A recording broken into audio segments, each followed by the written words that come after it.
हाँ जी। ਜੀ। ਸਿਰਜਣਾਤਮਕ ਸਿੱਖਿਆ ਸੰਸਾਰ ਦੇ ਵਿੱਚ ਅੱਜ ਦੇ ਇਸ ਆਓ ਗੱਲਾਂ ਕਰੀਏ ਦੇ 27ਵੇਂ ਐਪੀਸੋਡ ਦੇ ਵਿੱਚ ਤੁਹਾਡਾ ਬਹੁਤ-ਬਹੁਤ ਸਵਾਗਤ ਹੈ। ਬਹੁਤ ਬਹੁਤ ਸ਼ੁਕਰੀਆ ਜੀ ਕੁਲਦੀਪ ਜੀ। ਇਸ ਗਰੁੱਪ ਦੇ ਵਿੱਚ ਸਰ ਮੇਰੇ ਨਾਲ ਇੱਕ ਪੂਰੀ ਐਡਮਿਨ ਟੀਮ ਹੈ ਜਿਹੜੀ ਜੀ ਇਸ ਗਰੁੱਪ ਦੇ ਵਿੱਚ ਕੰਮ ਕਰ ਰਹੀ ਹੈ, ਜਿਹਦੇ ਵਿੱਚ ਗੁਰਨੈਬ ਮੰਗਾਣੀਆਂ, ਜੀ ਸੁਖਜੀਵਨ, ਨਵਨੀਤ, ਜੀ ਮੈਡਮ ਮਨਜਿੰਦਰ, ਡਾਕਟਰ ਜੀ ਇੰਦਰਪ੍ਰੀਤ ਧਾਮੀ ਤੇ ਰੁਪਿੰਦਰ ਰੂਪ। ਜੀ ਤੇ ਇਸ ਗਰੁੱਪ ਦੇ ਵਿੱਚ ਸਰ ਲਗਭਗ ਸਾਡੇ ਨਾਲ 20 ਤੋਂ ਲੈ ਕੇ 25,000 ਤੱਕ ਟੀਚਰਾਂ ਦਾ ਗਰੁੱਪ ਹੈ, ਜਿਹੜਾ ਗਰੁੱਪ ਦੇ ਵਿੱਚ ਲਾਈਵ ਜਿਹਦੇ ਵਿੱਚੋਂ ਜਿਹੜੇ ਉਸ ਵੇਲੇ ਹੋਣਗੇ ਸ਼ਾਮਲ, ਉਹ ਤੁਹਾਨੂੰ ਲਾਈਵ ਦੇਖਣਗੇ। ਜੀ ਜੀ ਅਸੀਂ ਸਿਰਜਣਾਤਮਕ ਸਿੱਖਿਆ ਸੰਸਾਰ ਵੱਲੋਂ ਉਹਨਾਂ ਸਾਰੇ ਅਧਿਆਪਕਾਂ ਦਾ ਵੀ ਸਵਾਗਤ ਕਰਦੇ ਹਾਂ। ਤੇ ਦੋਸਤੋ ਮੇਰੇ ਨਾਲ ਇਸ ਵੇਲੇ ਹੈਗੇ ਨੇ ਗੁਲਵੰਤ ਮਲੌਦਵੀ ਸਾਹਿਬ। ਜੀ ਸਰ। ਗੁਲਵੰਤ ਮਲੌਦਵੀ ਸਾਹਿਬ ਵੈਸੇ ਤਾਂ ਕਿਸੇ ਜਾਣ ਪਹਿਚਾਣ ਦੇ ਮੁਹਤਾਜ ਨਹੀਂ ਹੈਗੇ। ਪੰਜਾਬ ਦੇ ਵਿਦਿਅਕ ਵਾਤਾਵਰਣ ਦੇ ਵਿੱਚ ਬਹੁਤ ਖੂਬਸੂਰਤੀ ਨਾਲ ਲੰਮਾ ਸਮਾਂ ਕੰਮ ਕਰਨ ਵਾਲੀ ਸ਼ਖਸੀਅਤ ਨੇ ਗੁਲਵੰਤ ਮਲੌਦਵੀ ਜੀ। ਬਤੌਰ ਟੀਚਰ ਇਹਨਾਂ ਨੇ ਆਪਣਾ ਕੈਰੀਅਰ ਸ਼ੁਰੂ ਕੀਤਾ ਤੇ ਬਤੌਰ ਪ੍ਰਿੰਸੀਪਲ ਰਿਟਾਇਰ ਹੋਏ ਤੇ ਟੀਚਰ ਤੋਂ ਲੈ ਕੇ ਪ੍ਰਿੰਸੀਪਲ ਤੱਕ ਇਹਨਾਂ ਨੇ ਬਹੁਤ ਖੂਬਸੂਰਤ ਤਰੀਕੇ ਨਾਲ ਆਪਣੇ ਜਿਹੜੇ ਫਰਜ਼ ਨੇ ਉਹ ਨਿਭਾਏ। ਇਸ ਤੋਂ ਇਲਾਵਾ ਮਲੌਦਵੀ ਸਾਹਿਬ ਬਹੁਤ ਅੱਛੇ ਕਹਾਣੀਕਾਰ ਨੇ ਪੰਜਾਬੀ ਦੇ। ਕਿਸੇ ਦੌਰ ਦੇ ਵਿੱਚ ਇਹਨਾਂ ਨੇ ਬਹੁਤ ਕਮਾਲ ਦੀਆਂ ਕਹਾਣੀਆਂ ਲਿਖੀਆਂ ਤੇ ਬਹੁਤ ਸਾਰੇ ਮੈਗਜ਼ੀਨਾਂ ਦੇ ਵਿੱਚ ਛਪੀਆਂ ਤੇ ਇਹਨਾਂ ਦੀਆਂ ਆਪਣੀਆਂ ਕਿਤਾਬਾਂ ਵੀ ਆਈਆਂ। ਅੱਜ ਵੀ ਲਗਾਤਾਰ ਲਿਖ ਰਹੇ ਨੇ, ਲਗਾਤਾਰ ਪੜ੍ਹ ਰਹੇ ਨੇ। ਬਹੁਤ ਥੋੜੇ ਅਧਿਆਪਕ ਹੁੰਦੇ ਨੇ ਜਿਹੜੇ ਬਹੁਤ ਅੱਛੇ ਪਾਠਕ ਹੁੰਦੇ ਨੇ। ਆਮ ਤੌਰ ਤੇ ਅਧਿਆਪਕਾਂ ਤੇ ਇਹ ਇਲਜ਼ਾਮ ਵੀ ਲੱਗਦਾ ਹੈ ਕਿ ਜਿਹੜੇ ਅਧਿਆਪਕ ਨੇ ਉਹ ਅਧਿਆਪਕ ਬਣਨ ਤੋਂ ਬਾਅਦ ਲਾਇਬ੍ਰੇਰੀਆਂ ਦੇ ਨਾਲ ਨਹੀਂ ਜੁੜਦੇ, ਪੜ੍ਹਦੇ ਘੱਟ ਨੇ ਤੇ ਇਸ ਕਰਕੇ ਉਹਨਾਂ ਦਾ ਜਿਹੜਾ ਨੌਲੇਜ ਹੈ ਅਪਡੇਟ ਨਹੀਂ ਹੁੰਦਾ। ਪਰ ਅਸੀਂ ਇਹ ਮਾਣ ਕਰ ਸਕਦੇ ਹਾਂ ਕਿ ਗੁਲਵੰਤ ਮਲੌਦਵੀ ਸਾਹਿਬ ਜਿਹੜੀ ਸ਼ਖਸੀਅਤ ਇਸ ਵੇਲੇ ਤੁਸੀਂ ਸਕਰੀਨ ਤੇ ਮੇਰੇ ਨਾਲ ਦੇਖ ਰਹੇ ਹੋ, ਇਹ ਬਹੁਤ ਅੱਛੇ ਪਾਠਕ ਨੇ। ਹਜ਼ਾਰਾਂ ਕਿਤਾਬਾਂ ਇਹਨਾਂ ਦੀ ਪਰਸਨਲ ਲਾਇਬ੍ਰੇਰੀ ਦੇ ਵਿੱਚ ਨੇ ਤੇ ਲਗਾਤਾਰ ਹੁਣ ਵੀ ਪੜ੍ਹ ਰਹੇ ਨੇ, ਰਿਟਾਇਰਮੈਂਟ ਤੋਂ ਬਾਅਦ ਵੀ ਪੜ੍ਹ ਰਹੇ ਨੇ। ਤੇ ਮੇਰੇ ਲਈ ਨਿੱਜੀ ਤੌਰ ਤੇ ਮਾਣ ਵਾਲੀ ਗੱਲ ਇਹ ਹੈ ਕਿ ਮੈਂ ਇਹਨਾਂ ਨਾਲ ਕੰਮ ਕੀਤਾ ਹੈ। ਲਗਭਗ 6 ਸਾਲ ਦੇ ਕਰੀਬ ਇਹ ਮੇਰੇ ਪ੍ਰਿੰਸੀਪਲ ਰਹੇ ਨੇ ਸਰਕਾਰੀ senior secondary school Boha, district Mansa ਦੇ ਵਿੱਚ। ਤੇ ਮਾਨਸਾ ਦੇ ਵਿੱਚ ਇਹਨਾਂ ਨੇ ਬਹੁਤ ਲੰਮਾ ਸਮਾਂ ਕੰਮ ਕੀਤਾ, ਮੇਰੇ ਨਾਲੋਂ ਪਹਿਲਾਂ ਵੀ ਕੰਮ ਕੀਤਾ ਤੇ ਮਾਨਸਾ ਨੂੰ ਇਹਨਾਂ ਦੀ ਬਹੁਤ ਵੱਡੀ ਦੇਣ ਹੈ। ਹਾਲਾਂਕਿ ਇਹਨਾਂ ਦਾ ਪਿੰਡ ਮਾਨਸਾ ਜ਼ਿਲ੍ਹੇ ਦੇ ਵਿੱਚ ਨਹੀਂ ਹੈਗਾ ਸੀ, ਪਰ ਮਾਨਸਾ ਜ਼ਿਲ੍ਹੇ ਦੇ ਵਿੱਚ ਇਹਨਾਂ ਨੇ ਜਿੰਨਾ ਕੰਮ ਕੀਤਾ, ਬਹੁਤ ਸ਼ਾਨਦਾਰ ਕੰਮ ਕੀਤਾ ਤੇ ਸ਼ਾਇਦ ਇਹਨਾਂ ਦੀ ਜ਼ਿੰਦਗੀ ਦੇ ਵਿੱਚ ਵੀ ਮਾਨਸਾ ਦਾ ਬਹੁਤ ਵੱਡਾ ਰੋਲ ਹੋਊਗਾ ਇਹਨਾਂ ਦੀ ਪਰਸਨੈਲਿਟੀ ਨੂੰ ਡਿਵੈਲਪ ਕਰਨ ਦੇ ਵਿੱਚ। ਬਾਅਦ ਦੇ ਵਿੱਚ ਰੋਪੜ ਡਿਸਟ੍ਰਿਕਟ ਦੇ ਵਿੱਚ ਸ਼ਿਫਟ ਹੋਏ, ਆਪਣੇ ਹੋਮ ਡਿਸਟ੍ਰਿਕਟ ਦੇ ਵਿੱਚ, ਤੇ ਉੱਥੇ ਇਹਨਾਂ ਨੇ ਬਤੌਰ ਪ੍ਰਿੰਸੀਪਲ ਰਿਟਾਇਰਮੈਂਟ ਲਈ ਤੇ ਅੱਜ ਕੱਲ੍ਹ ਘਰ ਦੇ ਵਿੱਚ ਕਿਤਾਬਾਂ ਦੇ ਵਿੱਚ, ਲਿਟਰੇਚਰ ਦੇ ਵਿੱਚ, ਗਿਆਨ ਦੇ ਵਿੱਚ ਲੱਗੇ ਹੋਏ ਨੇ। ਤੇ ਆਉਣ ਵਾਲੇ ਸਮੇਂ ਦੇ ਵਿੱਚ ਇਹਨਾਂ ਤੋਂ ਬਹੁਤ ਸਾਰੀਆਂ ਉਮੀਦਾਂ ਅਸੀਂ ਕਰ ਸਕਦੇ ਹਾਂ ਕਿ ਇਹ ਸਾਨੂੰ ਸਿਰਜਣਾ ਦੀਆਂ ਬਹੁਤ ਸਾਰੀਆਂ ਖੂਬਸੂਰਤ ਚੀਜ਼ਾਂ ਆਉਣ ਵਾਲੇ ਸਮੇਂ 'ਚ ਭੇਂਟ ਕਰਨਗੇ, ਚਾਹੇ ਉਹ ਕਹਾਣੀਆਂ ਦੇ ਰੂਪ ਦੇ ਵਿੱਚ ਹੋਣ, ਚਾਹੇ ਕਵਿਤਾਵਾਂ ਦੇ ਰੂਪ ਦੇ ਵਿੱਚ ਹੋਣ, ਚਾਹੇ ਆਰਟੀਕਲਾਂ ਦੇ ਰੂਪ ਦੇ ਵਿੱਚ ਹੋਣ।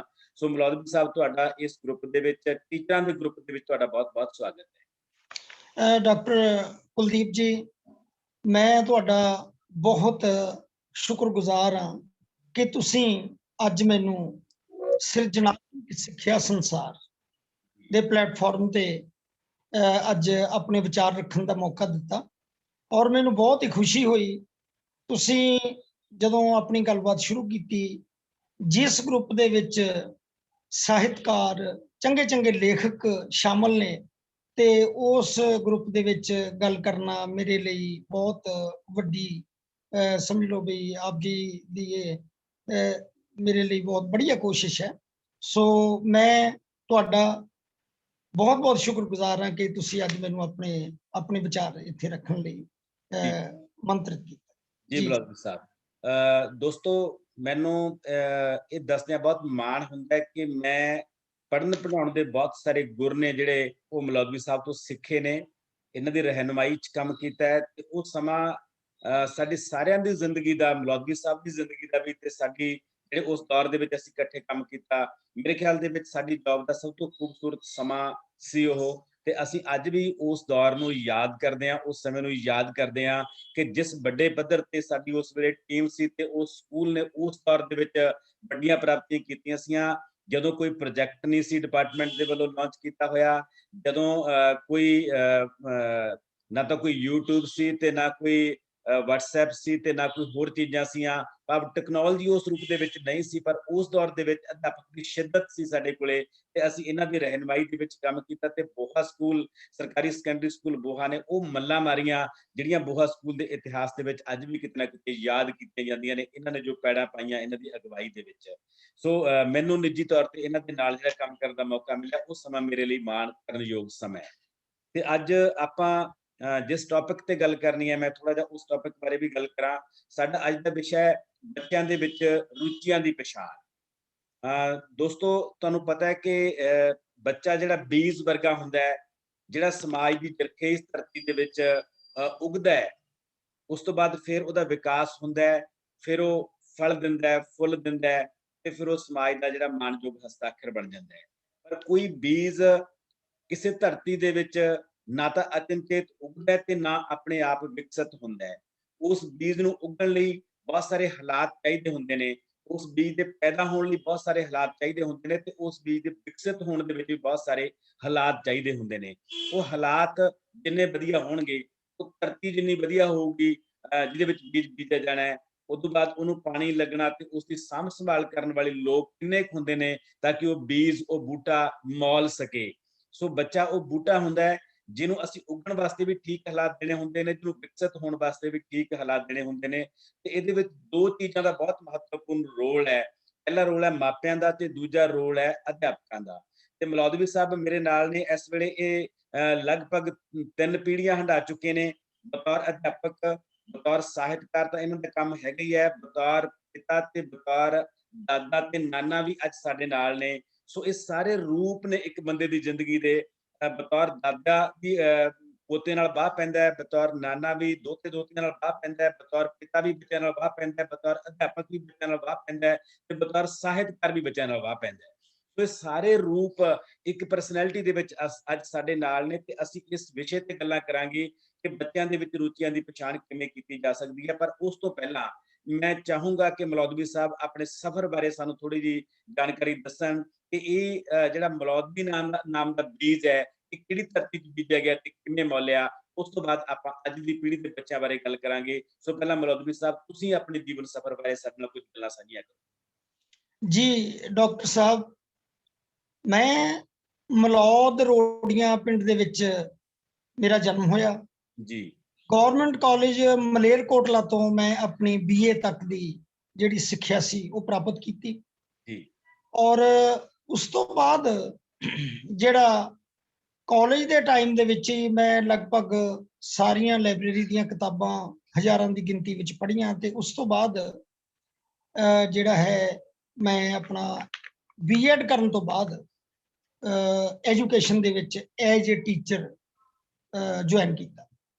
ਮੈਂ ਪਹਿਲੇ ਦਿਨ ਤੋਂ ਹੀ ਮੈਨੂੰ ਸਪਸ਼ਟ ਸੀ ਬਈ ਅਧਿਆਪਕ ਦਾ ਕਿੱਤਾ ਔਰ ਅਧਿਆਪਕ ਦੀ ਜ਼ਿੰਮੇਵਾਰੀ ਬਹੁਤ ਵੱਡੀ ਹੈ ਔਰ ਮੈਂ ਪਹਿਲੇ ਦਿਨ ਤੋਂ ਹੀ ਸਮਰਪਿਤ ਟੀਚਰ ਦੇ ਤੌਰ ਤੇ ਜੁਆਇਨ ਕੀਤਾ। ਤਾਂ ਮੈਨੂੰ ਯਾਦ ਆਉਂਦਾ ਹੈ ਸਰਕਾਰੀ ਮਿਡਲ ਸਕੂਲ ਬਾਲਿਓ ਸਮਰਾਲੇ ਦੇ ਕੋਲ, ਉਦੋਂ ਡਾਇਰੈਕਟੋਰੇਟ ਇਕੱਠਾ ਸੀ। ਪਹਿਲੇ ਦਿਨ ਮੈਂ ਜਦੋਂ ਐਜ ਏ ਮਾਸਟਰ ਜੁਆਇਨ ਕੀਤਾ, ਉੱਥੇ ਇੱਕ JBT ਮਾਸਟਰ ਬੈਠੇ ਸੀ। ਮੈਂ ਉਹਨਾਂ ਦੇ ਗੋਡੀਆਂ ਹੱਥ ਲਾ ਕੇ ਉਹਨਾਂ ਨੂੰ ਪੁੱਛਿਆ, ਮੈਂ ਕਿਹਾ ਜੀ ਅੱਜ ਮੈਂ ਪਹਿਲੇ ਦਿਨ ਐਜੂਕੇਸ਼ਨ ਡਿਪਾਰਟਮੈਂਟ ਦੇ ਵਿੱਚ ਹਾਜ਼ਰੀ ਦਿੱਤੀ ਹੈ ਵੀ ਮੈਨੂੰ ਕੋਈ ਤੁਸੀਂ ਗੁਰ ਦੀ ਗੱਲ ਦੱਸੋ। ਅੱਛਾ ਜੀ। ਉਹਨਾਂ ਨੇ ਇੱਕ ਗੱਲ ਆਖੀ ਜਿਹੜੀ ਮੈਂ ਅੱਜ ਤੱਕ ਨਹੀਂ ਭੁੱਲਿਆ। ਉਹ ਕਹਿੰਦੇ ਦੇਖ, ਅੱਜ ਪਹਿਲੇ ਦਿਨ ਸਾਰੀਆਂ ਕਲਾਸਾਂ ਲਾਉਣੀਆਂ ਨੇ ਜੀ, ਉਸ ਤੋਂ ਬਾਅਦ 5-7 ਸਾਲਾਂ ਬਾਅਦ ਅਧਿਆਪਕ ਦਾ ਨਾ ਇੱਕ ਮੱਚ ਜਿਹਾ ਮਰ ਜਾਂਦਾ ਹੈ, ਫਿਰ ਉਹਦੇ ਵਾਸਤੇ ਪੜ੍ਹਾਈ ਇੱਕ ਰੂਟੀਨ ਦੀ ਗੱਲ ਹੋ ਜਾਂਦੀ ਹੈ। ਜਿਵੇਂ ਅੱਜ ਜੋਸ਼ ਔਰ ਸ਼ੌਕ ਨਾਲ ਪੜ੍ਹਾਉਣਾ ਹੈ, ਪੂਰੀ ਐਜੂਕੇਸ਼ਨ ਦੀ ਲਾਈਫ ਦੇ ਵਿੱਚ ਇਦਾਂ ਹੀ ਪੜ੍ਹਾਉਣਾ ਹੈ। ਤੇ ਮੈਨੂੰ ਉਹਨਾਂ ਦੀ ਉਹ ਗੱਲ ਹਮੇਸ਼ਾ ਯਾਦ ਰਹੀ। ਤੇ ਜਿਸ ਦਿਨ ਮੇਰੀ ਰਿਟਾਇਰਮੈਂਟ ਸੀ, ਉਸ ਦਿਨ ਵੀ ਮੈਂ ਸਟਾਫ ਨੂੰ ਕਿਹਾ ਵੀ ਮੈਨੂੰ ਅੱਜ ਪੂਰੀਆਂ ਘੰਟੀਆਂ ਲਾ ਲੈਣ ਦਿਓ। ਵੈਰੀ ਗੁੱਡ, ਵੈਰੀ ਗੁੱਡ, ਬਹੁਤ ਅੱਛਾ। ਸੋ ਮੈਂ ਆਪਣਾ ਐਜੂਕੇਸ਼ਨ ਦੇ ਵਿੱਚ ਮੱਚ ਨਹੀਂ ਮਰਨ ਦਿੱਤਾ। ਔਰ ਉਸ ਤੋਂ ਬਾਅਦ ਜਿਹੜਾ ਜਿਵੇਂ ਤੁਸੀਂ ਪਹਿਲਾਂ ਗੱਲ ਕੀਤੀ ਹੈ, ਮੇਰੇ ਐਜੂਕੇਸ਼ਨ ਕੈਰੀਅਰ ਦਾ ਸਭ ਤੋਂ ਸੁਨਹਿਰਾ ਸਮਾਂ ਸੀਨੀਅਰ ਸੈਕੰਡਰੀ ਸਕੂਲ ਬੋਹਾ ਦਾ ਸੀ, ਜਦੋਂ ਡਾਕਟਰ ਕੁਲਦੀਪ, ਡਾਕਟਰ ਦਵਿੰਦਰ ਮੇਰੇ ਨਾਲ ਸੀ। ਇੱਕ ਵਾਰੀ ਸ਼ਾਇਦ ਤੁਹਾਨੂੰ ਨਾ ਯਾਦ ਹੋਵੇ, DO ਸਾਹਿਬ ਆ ਗਏ, ਉਹ ਸਕੂਲ ਦੀ ਚੈਕਿੰਗ ਕਰਦੇ ਕਰਦੇ ਕਹਿੰਦੇ ਹਾਂ ਬਈ जी 10 ਮਲੌਦਵੀ। मैं क्या सर मेरे पास 2 डॉक्टर ने। जी मैं क्या जी डॉक्टर कुलदीप ते डॉक्टर दविंਦਰ।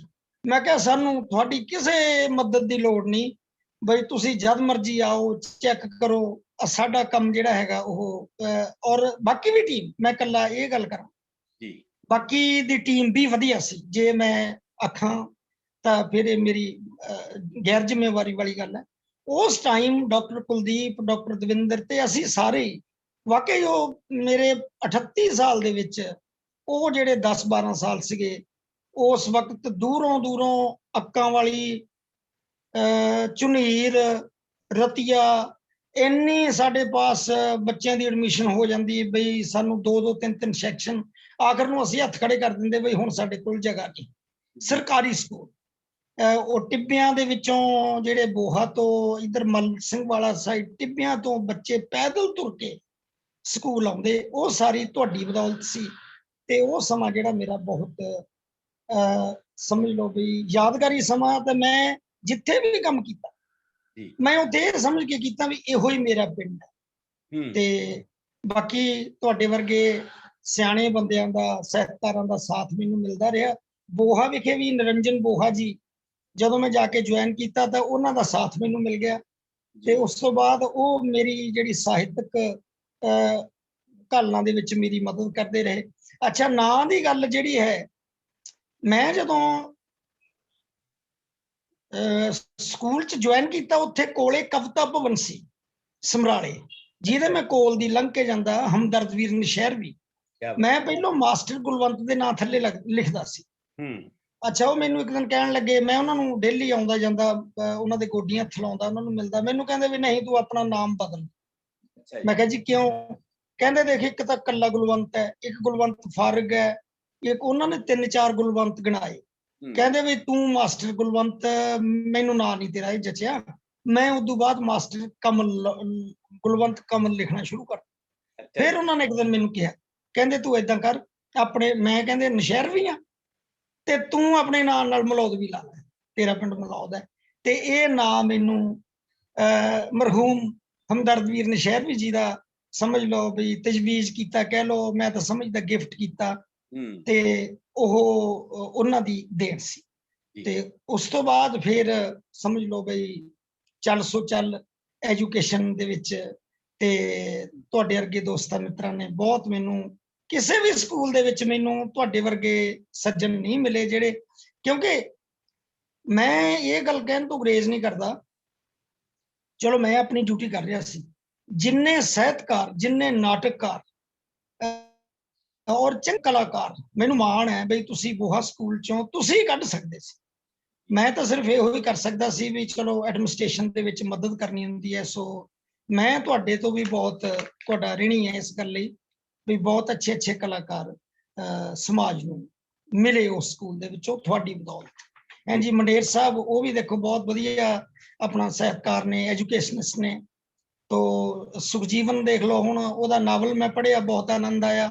ਮੈਂ 2 ਵਾਰੀ ਪੜ੍ਹਿਆ ਉਹ, 12 ਸੁਣੀਆਂ ਜਾ। ਸੋ ਇਸ ਤਰ੍ਹਾਂ ਕਰਕੇ ਇਹ ਸਾਰੀ ਤੁਹਾਡੀ ਬਦੌਲਤ, ਤੁਹਾਡੀ ਦੇਣ ਹੈ। ਅੱਜ ਬੋਹਾ ਮਾਨਸਾ ਤੇ ਸਾਹਿਤ ਦੇ ਵਿੱਚ ਅੱਗੇ ਹੈ। ਹਾਂਜੀ, ਸੋ ਇਹ ਸਾਰਾ ਤੁਹਾਡੇ ਸਹਿਯੋਗ ਦੀ ਵਜ੍ਹਾ ਕਰਕੇ ਹੋਇਆ ਜੀ। ਮਲੌਦਵੀ ਸਾਹਿਬ, ਦੋਸਤੋ ਤੁਹਾਨੂੰ ਮਲੌਦਵੀ ਸਾਹਿਬ ਦੀਆਂ ਗੱਲਾਂ ਤੋਂ ਇਹ ਪਤਾ ਲੱਗਿਆ ਹੋਣਾ ਕਿ ਮਲੌਦਵੀ ਸਾਹਿਬ ਜਾਂ ਅਸੀਂ ਸਾਰੇ ਉਹ ਭਾਗਾਸ਼ਾਲੀ ਲੋਕ ਹਾਂ, ਸਾਨੂੰ ਇਕੱਠੇ ਕੰਮ ਕਰਨ ਦਾ ਮੌਕਾ ਮਿਲਿਆ। ਡਾਕਟਰ ਦਵਿੰਦਰ ਬੋਹਾ ਜਿਹੜੇ ਇਸ ਵੇਲੇ ਪੰਜਾਬ ਦੀ ਐਜੂਕੇਸ਼ਨ ਦੇਖ ਰਹੇ ਨੇ, ਉਹ ਵੀ ਉਸ ਸਕੂਲ ਦੇ ਵਿੱਚ ਪੜ੍ਹਾਉਂਦੇ ਰਹੇ ਨੇ ਮਲੌਦਵੀ ਹੋਰਾਂ ਦੀ ਰਹਿਨੁਮਾਈ ਦੇ ਹੇਠ। ਗੁਰਨੈਬ ਜਿਹੜਾ ਇਸ ਗਰੁੱਪ ਦਾ ਐਡਮਿਨ ਹੈ, ਨਵਨੀਤ ਜਿਹੜਾ ਇਸ ਗਰੁੱਪ ਦਾ ਐਡਮਿਨ ਹੈ, ਸੁਖਜੀਵਨ ਜਿਹੜਾ ਇਸ ਗਰੁੱਪ ਦਾ ਐਡਮਿਨ ਹੈ, ਇਹਨਾਂ ਸਾਰਿਆਂ ਨੂੰ ਮਲੌਦਵੀ ਸਾਹਿਬ ਹੋਰਾਂ ਦੀ ਸ਼ਾਗਿਰਦੀ ਮਤਲਬ ਬਤੌਰ ਗੁਰੂ ਇਹਨਾਂ ਨੂੰ ਮਲੌਦਵੀ ਸਾਹਿਬ ਹੋਰਾਂ ਨੇ ਅਸੀਂ ਉੱਥੇ ਇਕੱਠੇ ਪੜ੍ਹਾਉਂਦੇ ਰਹੇ ਹਾਂ ਇਹਨਾਂ ਨੂੰ। ਸੋ ਇਹ ਗਰੁੱਪ ਦੇ ਜੇ ਕਹਿ ਲਈਏ ਕਿ ਗਰੁੱਪ ਜਿਹੜਾ ਚੱਲ ਰਿਹਾ ਹੈ ਤਾਂ ਉਹਦੇ ਵਿੱਚ ਮਲੌਦਵੀ ਸਾਹਿਬ ਹੋਰਾਂ ਦਾ ਡਾਇਰੈਕਟਲੀ ਇਨਡਾਇਰੈਕਟਲੀ ਵੱਡਾ ਰੋਲ ਹੈ, ਵੱਡੀ ਭੂਮਿਕਾ ਹੈ। ਕਿਉਂਕਿ ਕਿਸੇ ਬੰਦੇ ਦੀ ਭੂਮਿਕਾ ਨੂੰ ਤੁਸੀਂ ਕੁਝ ਸਮੇਂ ਲਈ ਆਪਣੇ ਅੰਦਰ ਨਹੀਂ ਸਮੂਹ ਕੇ ਰੱਖਦੇ, ਸਦਾ ਵਾਸਤੇ ਕੁਝ ਚੀਜ਼ਾਂ ਤੁਹਾਡੇ ਅੰਦਰ ਰਹਿ ਜਾਂਦੀਆਂ ਨੇ, ਉਹਨਾਂ ਦੀਆਂ ਜਿਹੜੀਆਂ ਸਾਰੀ ਜ਼ਿੰਦਗੀ ਤੁਹਾਡੀ ਰਹਿਨੁਮਾਈ ਕਰਦੀਆਂ ਨੇ। ਸੋ ਮਲੌਦਵੀ ਸਾਹਿਬ ਇਸ ਰੂਪ ਦੇ ਵਿੱਚ, ਭਾਵੇਂ ਡਾਇਰੈਕਟ ਇਸ ਗਰੁੱਪ ਦੇ ਵਿੱਚ ਨਹੀਂ, ਪਰ ਇਨਡਾਇਰੈਕਟਲੀ ਮੇਰੇ ਰਾਹੀਂ, ਗੁਰਨੈਬ ਰਾਹੀਂ, ਸੁਖਜੀਵਨ ਰਾਹੀਂ, ਨਵਨੀਤ ਹੋਰਾਂ ਰਾਹੀਂ ਇਸ ਗਰੁੱਪ ਦੇ ਵਿੱਚ ਲਗਾਤਾਰ ਜੁੜੇ ਹੋਏ ਸੀ। ਇਹ ਸ਼ਾਇਦ ਅੱਜ ਦੀਆਂ ਗੱਲਾਂ ਦੇ ਵਿੱਚ ਤੁਹਾਨੂੰ ਕੁਝ ਪਤਾ ਲੱਗਿਆ ਹੋਵੇ। ਮੌਲਵੀ ਸਾਹਿਬ, ਆਪਾਂ ਗੱਲਬਾਤ ਦਾ ਸਿਲਸਿਲਾ ਸ਼ੁਰੂ ਕਰਦੇ ਹਾਂ ਅੱਗੇ। ਜੀ ਜਿਹੜੀ ਸਾਹਿਤਕਾਰੀ ਹੈ ਉਹ ਇੱਕ ਅਧਿਆਪਕ ਦੇ ਅੰਦਰ ਹੋਣੀ, ਮੈਨੂੰ ਲੱਗਦਾ ਹੁੰਦਾ ਕਿ ਕੁਦਰਤ ਦਾ ਬਹੁਤ ਵੱਡਾ ਵਰਦਾਨ ਹੁੰਦਾ ਹੈ, ਕਿਉਂਕਿ ਜੀ ਸਾਹਿਤਕਾਰ ਤੇ ਇੱਕ ਅਧਿਆਪਕ, ਇਹਨਾਂ ਦੋਨਾਂ ਦਾ ਸੁਮੇਲ ਬਹੁਤ ਖੂਬਸੂਰਤ ਹੁੰਦਾ ਹੈ। ਜੀ ਸਾਹਿਤਕਾਰ ਬੰਦੇ ਨੂੰ ਅੰਦਰੋਂ ਜਿਉਂਦਾ ਰੱਖਦਾ ਹੈ ਤੇ ਅਧਿਆਪਕ ਜੀ ਦਾ ਅੰਦਰੋਂ ਜਿਉਂਦਾ ਰਹਿਣਾ ਬਹੁਤ ਜ਼ਰੂਰੀ ਹੈ। ਜੀ ਤੁਹਾਡੇ ਅੰਦਰ ਇਹ ਸਾਹਿਤਕਾਰੀ ਕਦੋਂ ਪ੍ਰਵੇਸ਼ ਕੀਤੀ? ਅਧਿਆਪਕ ਬਣਨ ਤੋਂ ਪਹਿਲਾਂ ਪ੍ਰਵੇਸ਼ ਕੀਤੀ ਜਾਂ ਅਧਿਆਪਕ ਬਣਨ ਤੋਂ ਬਾਅਦ ਪ੍ਰਵੇਸ਼ ਕੀਤੀ? ਇਹਦੇ ਬਾਰੇ ਸੰਖੇਪ ਦੀ ਗੱਲ ਕਰਕੇ ਫਿਰ ਆਪਾਂ ਬੱਚਿਆਂ ਵੱਲ ਆਉਂਦੇ ਡਾਕਟਰ ਸਾਹਿਬ, ਮੈਂ ਜਦੋਂ ਹਾਈ ਸਕੂਲ ਮਲੌਦ ਦੇ ਵਿੱਚ ਸਟੂਡੈਂਟ ਸੀ, ਹਾਂ। ਜੀ ਸਾਡੇ ਇੱਕ ਮੈਡਮ ਸੀ, ਮੈਡਮ ਸ਼ਿਵ ਸ਼ਕਤੀ, ਹਿੰਦੀ ਦੇ ਟੀਚਰ ਸੀ। ਉਹਨਾਂ ਕੋਲ ਲਾਇਬ੍ਰੇਰੀ ਦਾ ਚਾਰਜ ਸੀ। ਮੈਂ ਉਹਨਾਂ ਤੋਂ ਕਿਤਾਬਾਂ ਮੰਗਦਾ ਰਹਿੰਦਾ, ਉਹਨਾਂ ਨੇ ਮੈਨੂੰ ਚਾਬੀਆਂ ਹੀ ਫੜਾ ਦਿੱਤੀਆਂ, ਅੱਛਾ ਜੀ। ਬਈ ਆਹ ਲੈ ਲਾਇਬ੍ਰੇਰੀ ਦੀਆਂ ਚਾਬੀਆਂ, ਜਿਹੜੀ ਮਰਜ਼ੀ ਕਿਤਾਬ ਤੂੰ ਕੱਢ, ਲਿਖਣ ਦੀ ਲੋੜ ਨਹੀਂ। ਤੇ ਉੱਥੋਂ ਮੈਂ 9ਵੀਂ 10ਵੀਂ ਤੱਕ ਪੜ੍ਹਦੇ ਸਾਰਾ ਜਸਵੰਤ ਸਿੰਘ ਕੰਵਲ, ਨਾਨਕ ਸਿੰਘ, ਮੁਨਸ਼ੀ ਪ੍ਰੇਮਚੰਦ ਜੀ, ਮੈਂ ਸਕੂਲ ਲੈਵਲ ਤੇ ਪੜ੍ਹ ਲਏ ਸੀ। ਤੇ ਉਸ ਤੋਂ ਬਾਅਦ ਕਾਲਜ ਦੇ ਵਿੱਚ ਜਾ ਕੇ ਜਦੋਂ ਮੈਂ ਜਿਉਂ-ਜਿਉਂ ਮੇਰਾ ਕਿਤਾਬਾਂ ਨਾਲ ਵਾਹ ਪੈਂਦਾ ਗਿਆ, ਆਪਣੇ ਆਪ ਹੀ ਕਿਤੋਂ ਮੈਨੂੰ ਲਿਖਣ ਦੀ ਜਿਹੜੀ ਸੀ ਉਹ ਦਾਤ ਉਹ ਪ੍ਰਾਪਤ ਹੋਈ। ਤੇ ਇਹਦੇ 'ਚ ਬਸ ਵੱਡਾ ਰੋਲ ਕਿਤਾਬਾਂ। ਜੀ ਬਹੁਤ ਵਧੀਆ ਗੱਲ, ਬਹੁਤ ਵਧੀਆ ਗੱਲ। ਸੋ ਉਸ ਤੋਂ ਬਾਅਦ ਮਲੌਦਵੀ ਸਾਹਿਬ ਨੇ ਬਹੁਤ ਖੂਬਸੂਰਤ ਕਹਾਣੀਆਂ ਪੰਜਾਬੀ ਸਾਹਿਤ ਨੂੰ ਦਿੱਤੀਆਂ। ਮਲੌਦਵੀ ਸਾਹਿਬ, ਆਪਾਂ ਗੱਲ ਕਰੀਏ ਬੱਚਿਆਂ ਦੀਆਂ ਰੁਚੀਆਂ ਦੀ ਪਛਾਣ ਦੇ ਵਿਸ਼ੇ ਦੇ ਉੱਤੇ। ਜੀ ਮੈਂ ਸਭ ਤੋਂ ਪਹਿਲੀ ਗੱਲ ਤੁਹਾਨੂੰ ਇਹ ਪੁੱਛਣਾ ਚਾਹੁੰਦਾ ਕਿ ਜਿਵੇਂ ਆਪਾਂ ਪਹਿਲਾਂ ਗੱਲ ਸ਼ੁਰੂ ਕੀਤੀ ਸੀ ਕਿ ਬੱਚਾ ਬੀਜ ਵਾਂਗੂ ਧਰਤੀ ਤੋਂ ਉੱਗਦਾ ਹੁੰਦਾ ਹੈ, ਉਹ ਕਿਹੜੇ ਹਾਲਾਤ ਹੁੰਦੇ ਨੇ ਜਿਹੜੇ ਬੱਚੇ ਨੂੰ ਉੱਗਣ ਦੇ ਵਿੱਚ ਮਦਦ ਕਰਦੇ ਨੇ, ਪਰਿਵਾਰ ਤੋਂ ਲੈ ਕੇ ਆਲੇ ਦੁਆਲੇ ਤੱਕ? ਥੋੜਾ ਜਿਹਾ ਇਹਦੇ ਬਾਰੇ ਜਾਣਨਾ ਪਾਓ।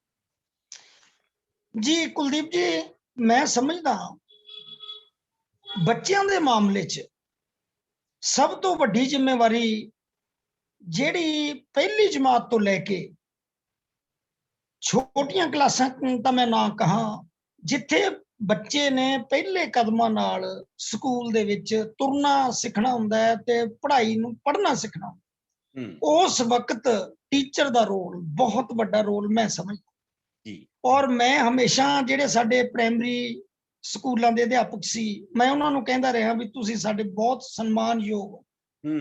ਤਾਂ ਉਹਦੇ 'ਚ ਕੀ ਹੈਗਾ ਬਈ, ਸ਼ਹਿਰੀ ਸਕੂਲਾਂ ਦੇ ਮਸਲੇ ਹੋਰ ਨੇ, ਪ੍ਰਾਈਵੇਟ ਸਕੂਲਾਂ ਦੇ ਹੋਰ ਨੇ, ਗਵਰਨਮੈਂਟ ਸਕੂਲਾਂ ਦੇ ਵਿੱਚ ਬਿਲਕੁਲ ਜਿਹੜਾ ਵੀ ਅਧਿਆਪਕ ਛੋਟੇ ਬੱਚਿਆਂ ਨੂੰ ਬਹੁਤ ਅੱਛੀ ਤਰ੍ਹਾਂ ਹੈਂਡਲ ਕਰਦਾ, ਉਹ ਬੱਚੇ ਜ਼ਰੂਰ ਅੱਗੇ ਜਾਂਦੇ ਆ। ਮੈਂ ਇੱਥੇ ਜੇ ਮੇਰਾ ਖਿਆਲ ਹੈ ਬਈ ਬੋਹਾ ਮੁੜ ਕੇ ਫੇਰ ਗੱਲਬਾਤ 'ਚ ਆ ਜਾਂਦਾ, ਮਾਸਟਰ ਦਲਬਾਰਾ ਸਿੰਘ ਜੀ, ਉਹ ਜਿਵੇਂ ਜਿਵੇਂ ਬੱਚਿਆਂ ਨੂੰ ਪਹਿਲੀ ਤੋਂ ਲੈ ਕੇ ਹੈਂਡਲ ਕਰਦੇ, ਉਹਨਾਂ ਨੂੰ ਕਲਮਾਂ ਕੱਢ ਕੇ ਦਿੰਦੇ, ਇੱਥੋਂ ਤੱਕ ਵੀ ਪਾਲੀ ਮੱਝਾਂ ਚਾਰ ਦੇ ਬੱਚਿਆਂ ਨੂੰ ਵੀ ਉਹਨਾਂ ਨੇ ਸਕੂਲਾਂ 'ਚ ਮੋੜ ਲਿਆਉਣਾ।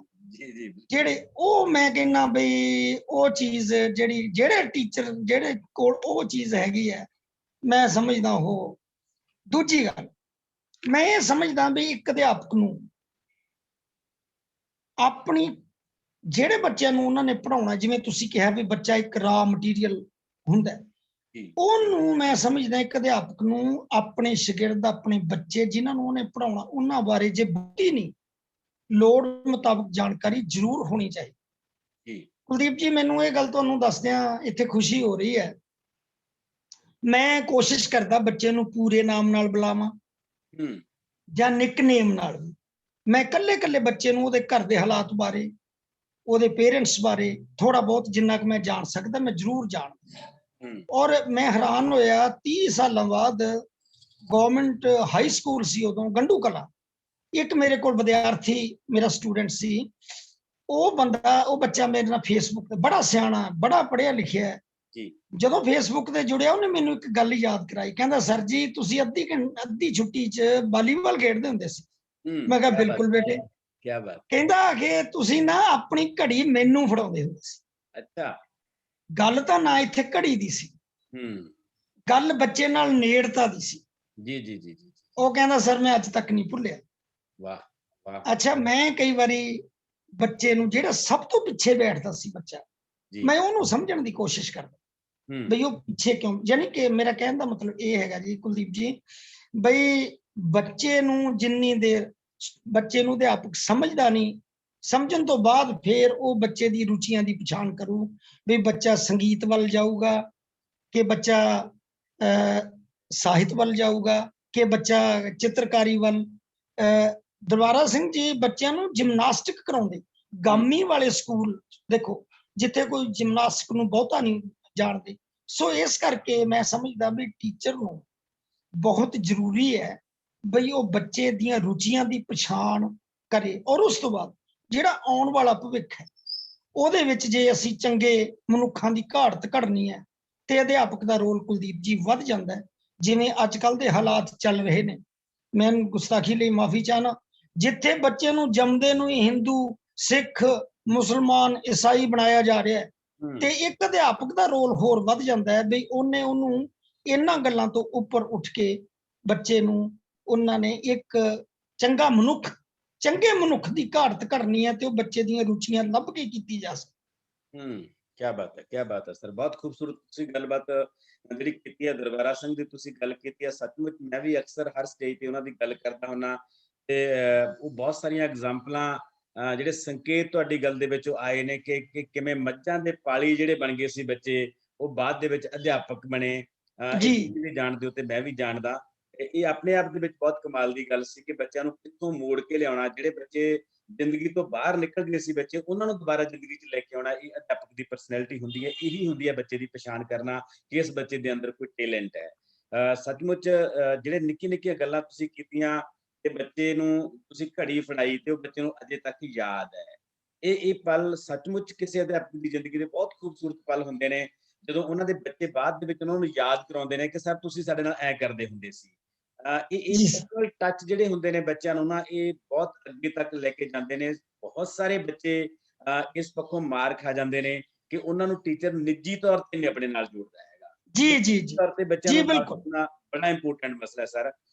ਇਹਦੇ ਵਿੱਚ ਸਰ ਮੈਂ ਤੁਹਾਡੇ ਤੋਂ ਅੱਗੇ ਪੁੱਛਣਾ ਚਾਹੁੰਦਾ ਕਿ ਤੁਸੀਂ ਪਿਤਾ ਵੀ ਰਹੇ, ਦਾਦਾ ਵੀ ਰਹੇ, ਬੱਚੇ ਆਪ ਵੀ ਰਹੇ, ਪਿਤਾ ਦੇ ਤੌਰ ਤੇ ਬੱਚਿਆਂ ਦੀ ਪਰਵਰਿਸ਼ ਕੀਤੀ, ਹੁਣ ਦਾਦਾ ਤੇ ਨਾਨੇ ਦੇ ਰੂਪ ਦੇ ਵਿੱਚ ਕਰ ਰਹੇ ਹੋ।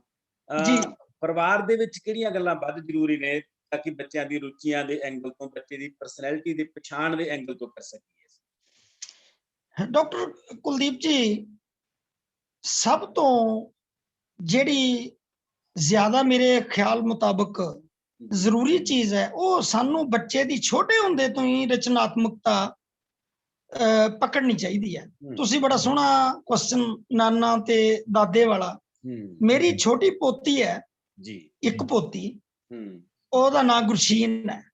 ਉਹ ਉਂਗਲ ਫੜ ਕੇ ਮੈਨੂੰ ਜਦੋਂ ਬਾਹਰ ਲੈ ਜਾਂਦੀ ਹੈ, ਉਹ ਇੱਕੋ ਹੀ ਕੁਐਸਚਨ, ਕੁਛ ਦਰਖਤ ਨੇ ਰਾਧਾ ਸੁਮੀ ਸਤਸੰਗ ਭਵਨ ਦੇ ਕਿ ਅੱਧਿਆਂ ਨੂੰ ਸਫੈਦੀ ਕੀਤੀ ਹੋਈ ਹੈ, ਅੱਧਿਆਂ ਨੂੰ ਨਹੀਂ।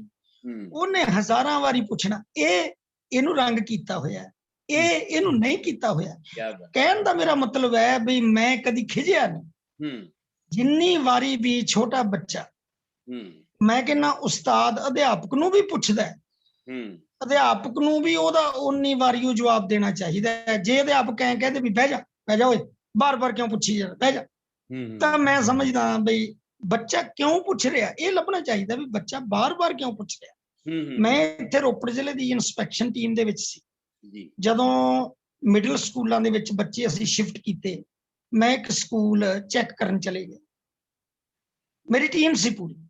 ਉਸ ਇੱਕ ਅਧਿਆਪਕ ਨੇ ਕਈ ਵਾਰੀ ਗਿਲਾ ਕੀਤਾ, ਦੇਖੋ ਜੀ ਇਹ ਸਕੂਲ ਵਾਲਿਆਂ ਨੇ ਉਹ ਬੱਚੇ ਕੱਟ ਕੇ ਭੇਜਤੇ ਜਿਹੜੇ ਜ਼ੀਰੋ ਸੀ, ਜਿਨ੍ਹਾਂ ਨੂੰ ਕੁਛ ਆਉਂਦਾ ਨਹੀਂ ਸੀ।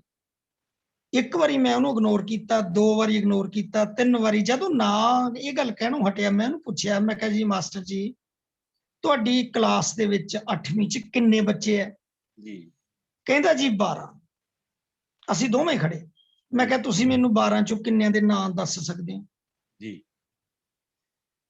ਚੁੱਪ। ਕਿੰਨਾ ਚਿਰ ਹੋ ਗਿਆ ਪੜਾਉਂਦਿਆਂ ਨੂੰ? ਕਹਿੰਦੇ ਜੀ ਮੈਨੂੰ ਹੋ ਗਏ 6 ਮਹੀਨੇ। ਮੈਂ ਕਿਹਾ ਮਾਸਟਰ ਜੀ ਹੁਣ ਤੱਕ ਤੁਹਾਨੂੰ ਇਹਨਾਂ ਦਾ ਜਿਹੜਾ ਛੋਟਾ ਬਾਇਓਡਾਟਾ ਯਾਦ ਹੋਣਾ ਚਾਹੀਦਾ ਸੀ। ਤੁਸੀਂ ਕਦੇ ਵੀ ਬੱਚੇ ਨੂੰ ਨਾਂ ਲੈ ਕੇ ਬੁਲਾਓਗੇ, ਬੱਚਾ ਤੁਹਾਡੀ ਦੱਸੀ ਹੋਈ ਗੱਲ ਨੂੰ ਉਹਨੂੰ ਉੱਤੇ ਅਮਲ ਕਰੂਗਾ। ਮੈਂ ਕਿਹਾ ਤੁਸੀਂ ਸਗੋਂ ਇਹਨਾਂ ਬੱਚਿਆਂ ਨੂੰ ਸ਼ਾਮ ਨੂੰ ਵੀ ਘਰ ਬੁਲਾਇਆ ਕਰੋ, ਤੁਸੀਂ ਇੱਥੇ ਰਹਿੰਦੇ ਹੋ ਮੋਗੇ ਵੱਲ ਦੇ ਸੀਗੇ, ਬਈ ਸਗੋਂ ਇਹਨਾਂ ਬੱਚਿਆਂ ਨੂੰ ਜੇ ਪੜ੍ਹਾ ਸਕਦੇ ਹੋ ਤਾਂ ਪੜ੍ਹਾਓ, ਇਹਨਾਂ ਨਾਲ ਨੀਡਤਾ ਪੈਦਾ ਕਰੋ। ਮੈਂ ਕਹਿੰਦਾ ਕੁਲਦੀਪ ਜੀ ਮੇਰਾ ਆਪਣਾ ਨਿੱਜੀ ਤਜਰਬਾ ਇਹ ਹੈ, ਬੱਚੇ ਪਹਿਲੀ ਜਮਾਤ ਤੋਂ ਹੀ ਲੈ ਕੇ ਜਿੰਨੇ ਉਤਸ਼ਾਹ ਨਾਲ ਆਪਣੇ ਉਸਤਾਦ ਨਾਲ, ਟੀਚਰ ਨਾਲ ਗੱਲ ਕਰਦੇ ਆ, ਕਈ ਵਾਰੀ ਉਹ ਆਪਣੇ ਮਾਂ-ਪਿਓ ਨਾਲ ਵੀ ਨਹੀਂ ਕਰਦੇ। ਜੀ ਜੀ ਔਰ ਜਿਸ ਹਿਸਾਬ ਨਾਲ ਬੱਚਾ ਆਪਣੇ ਟੀਚਰ ਦੀ ਗੱਲ ਸੁਣਦਾ ਹੈ, ਮਾਂ-ਪਿਓ ਦੀ ਵੀ ਨਹੀਂ ਸੁਣਦਾ। ਇਸ ਕਰਕੇ ਬੱਚਿਆਂ ਦੀ ਰੁਚੀਆਂ ਦੀ ਪਛਾਣ ਕਰਨ ਲਈ ਜੀ ਤੁਹਾਡੇ ਵਰਗੇ ਜਿਹੜੇ ਉਸਤਾਦ ਨੇ, ਟੈਲੈਂਟ, ਉਹ ਚਾਹੀਦਾ ਹੈ, ਜਿਨ੍ਹਾਂ ਨੇ ਇੰਨੇ ਵਧੀਆ ਮੈਂ ਕਈ ਵਾਰੀ ਬੱਚਿਆਂ ਨੂੰ ਕਹਿੰਦਾ ਵੀ ਤੁਹਾਡੀ ਵੀ ਖੁਸ਼ਕਿਸਮਤੀ ਸੀ, ਤੁਸੀਂ ਅੱਜ ਦੇਖੋ ਜਿਹੜੀ ਗੱਲ ਕਹਾਣੀ 'ਚ ਜਾਂ ਕਵਿਤਾ 'ਚ ਕਹਿਣੀ, ਜਿੰਨਾ ਨਾਟਕ ਅਸਰ ਕਰਦਾ ਹੈ, ਜਿਹੜਾ ਨਾਟਕ ਹੈ ਨਾ, ਦ੍ਰਿਸ਼ ਕਾਵਿ ਹੈ, ਉਹ ਜਿਹੜਾ ਅਸਰ ਕਰਦਾ ਹੈ, ਉਹ ਅਸੀਂ ਸਾਰੇ ਉਹ ਤੋਂ ਬਹੁਤ ਪਿੱਛੇ ਆ।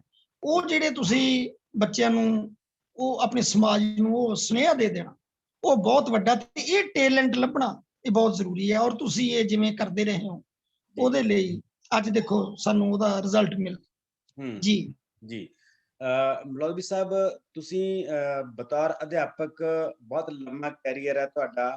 ਤੁਸੀਂ ਸਾਨੂੰ ਦੱਸੋ ਕਿ ਤੁਹਾਡੇ ਕੈਰੀਅਰ ਦੇ ਦੌਰਾਨ ਇਹੋ ਜਿਹੇ ਕਿੰਨੇ ਕੁ ਬੱਚੇ ਨੇ ਜਿਨ੍ਹਾਂ ਨੂੰ ਅਸੀਂ ਇਹ ਮਾਣ ਕਰ ਸਕੀਏ ਕਿ ਅਸੀਂ ਇਹਨਾਂ ਦੇ ਟੈਲੈਂਟ ਦੀ ਪਛਾਣ ਕੀਤੀ ਤੇ ਉਹ ਬੱਚੇ ਬੁਲੰਦੀਆਂ ਤੇ ਪਹੁੰਚੇ।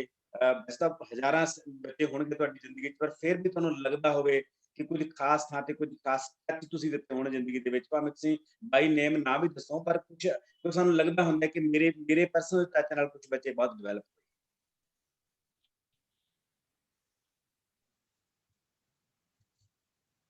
ਕੁਲਦੀਪ ਜੀ ਨਾਂ ਵੀ ਲੈ ਲੈਂਦੇ ਆ ਜੀ।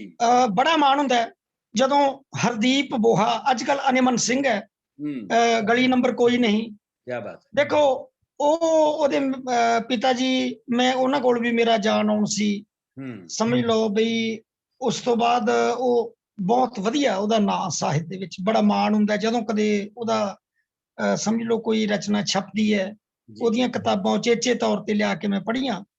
ਤੋ ਯਾਨੀ ਇਸੇ ਤਰ੍ਹਾਂ ਹੀ ਤੁਹਾਡੇ ਜਿਹੜੇ ਨਾਟਕ ਦੇ ਕਈ ਸ਼ਾਗਿਰਦ ਨੇ, ਜਤਿੰਦਰ ਬੋਹ ਹੈ, ਇਹ ਆਪਣਾ ਸੁਖਜੀਵਨ ਹੈ, ਹੋਰ ਵੀ ਕਈ ਨਾਮ ਮੈਨੂੰ ਯਾਦ ਨਹੀਂ, ਉਹ ਸਾਰੇ ਸਮਝ ਲਓ ਵੀ ਮੇਰਾ ਇਕੱਲੇ ਦੀ ਘਾਲਣਾ ਨਹੀਂ, ਮੇਰੀ ਇੱਕ ਖੁਸ਼ਕਿਸਮਤੀ ਸੀ ਬਈ ਮੇਰੇ ਉੱਥੇ ਹੁੰਦਿਆਂ ਤੁਸੀਂ ਵੀ ਆ ਗਏ।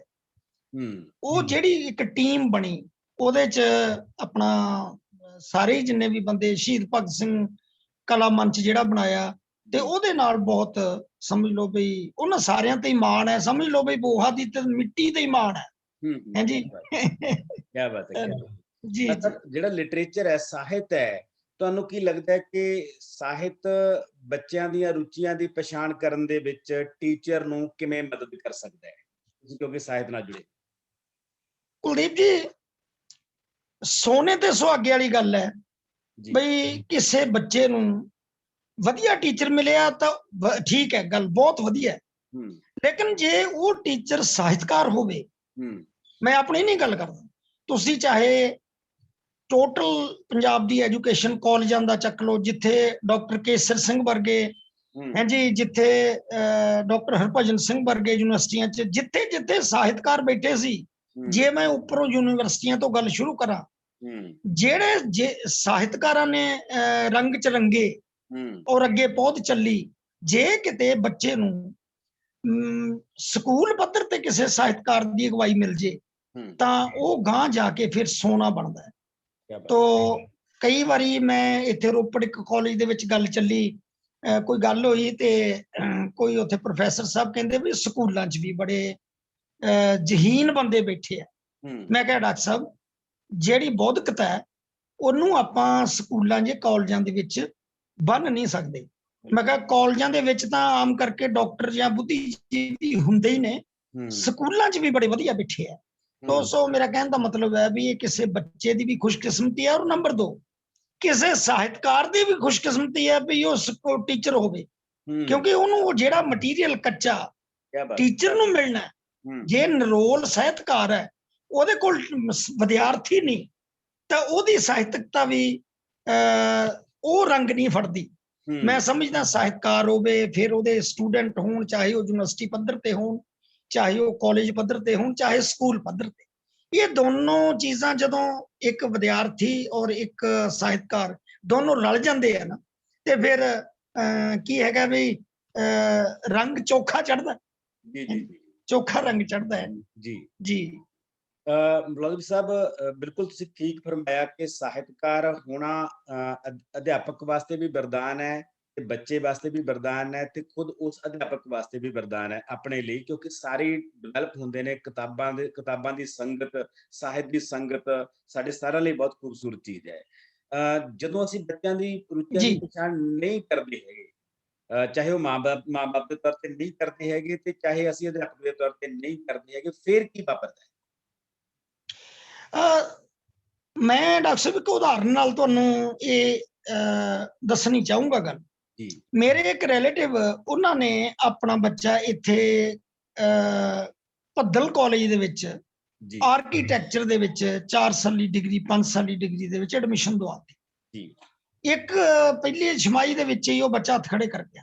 ਹੂੰ ਉਹਦੇ ਪਿਤਾ ਜੀ ਉਹਨੂੰ ਨਾਰਾਜ਼ ਹੋਣ ਲੱਗੇ ਤੇ ਮੈਂ ਉਹਨਾਂ ਨੂੰ ਸੁਝਾਅ ਦਿੱਤਾ, ਮੈਂ ਕਿਹਾ ਵੀ ਅਜੇ ਇੱਕੋ ਹੀ ਸਾਲ ਬੱਚੇ ਦਾ ਖਰਾਬ ਹੋਣਾ ਹੈ, ਬੱਚੇ ਨੂੰ ਤੁਸੀਂ ਜਿਹੜੀ ਲਾਈਨ 'ਚ ਜਾਣਾ ਚਾਹੁੰਦਾ ਉਧਰ ਪਾਓ, ਹੂੰ ਤੇ ਜੇ ਸਾਲ ਖਰਾਬ ਹੋ ਗਿਆ, ਤੁਹਾਡੀਆਂ ਸਾਲ ਦੀਆਂ ਫੀਸਾਂ ਖਰਾਬ ਹੋ ਗਈਆਂ, ਕੋਈ ਗੱਲ ਨਹੀਂ। ਮੈਂ ਕਿਹਾ ਬੱਚੇ ਦੀ ਜ਼ਿੰਦਗੀ ਖਰਾਬ ਨਾ ਕਰੋ।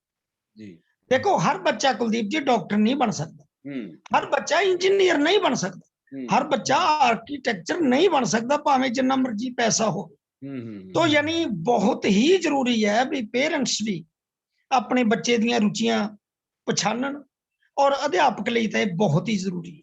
ਹੂੰ तो ਜੇ ਫਿਰ ਆਪਾਂ ਬੱਚੇ ਦੀਆਂ ਰੁਚੀਆਂ, ਜੇ ਬਈ ਬੱਚੇ ਦੇ ਮਨ 'ਚ ਕੀ ਹੈ, ਕੀ ਰੁਚੀ ਹੈ, ਜੇ ਆਪਾਂ ਉਹਨਾਂ ਵੱਲ ਧਿਆਨ ਨਹੀਂ ਦੇਵਾਂਗੇ ਤੇ ਫਿਰ ਰਿਜ਼ਲਟ ਸਾਰਥਕ ਨਹੀਂ ਨਿਕਲਣਗੇ। ਹੂੰ ਹਾਂਜੀ, ਉਹ ਬੱਚਾ ਉਸ ਬੱਧਾ ਚੱਟੀ ਜੋ ਭਰੇ, ਨਾ ਗੁਣ ਨਾ ਉਪਕਾਰ। ਜੇ ਆਪਾਂ ਧੱਕੇ ਨਾਲ ਕਿਸੇ ਬੱਚੇ ਨੂੰ ਕੋਈ ਪੜਾਉਣਾ ਚਾਹੀਏ, ਧੱਕੇ ਨਾਲ ਡਾਕਟਰ ਨਹੀਂ ਬਣਦੇ, ਜੀ ਧੱਕੇ ਨਾਲ ਇੰਜੀਨੀਅਰ ਨਹੀਂ ਬਣਦੇ।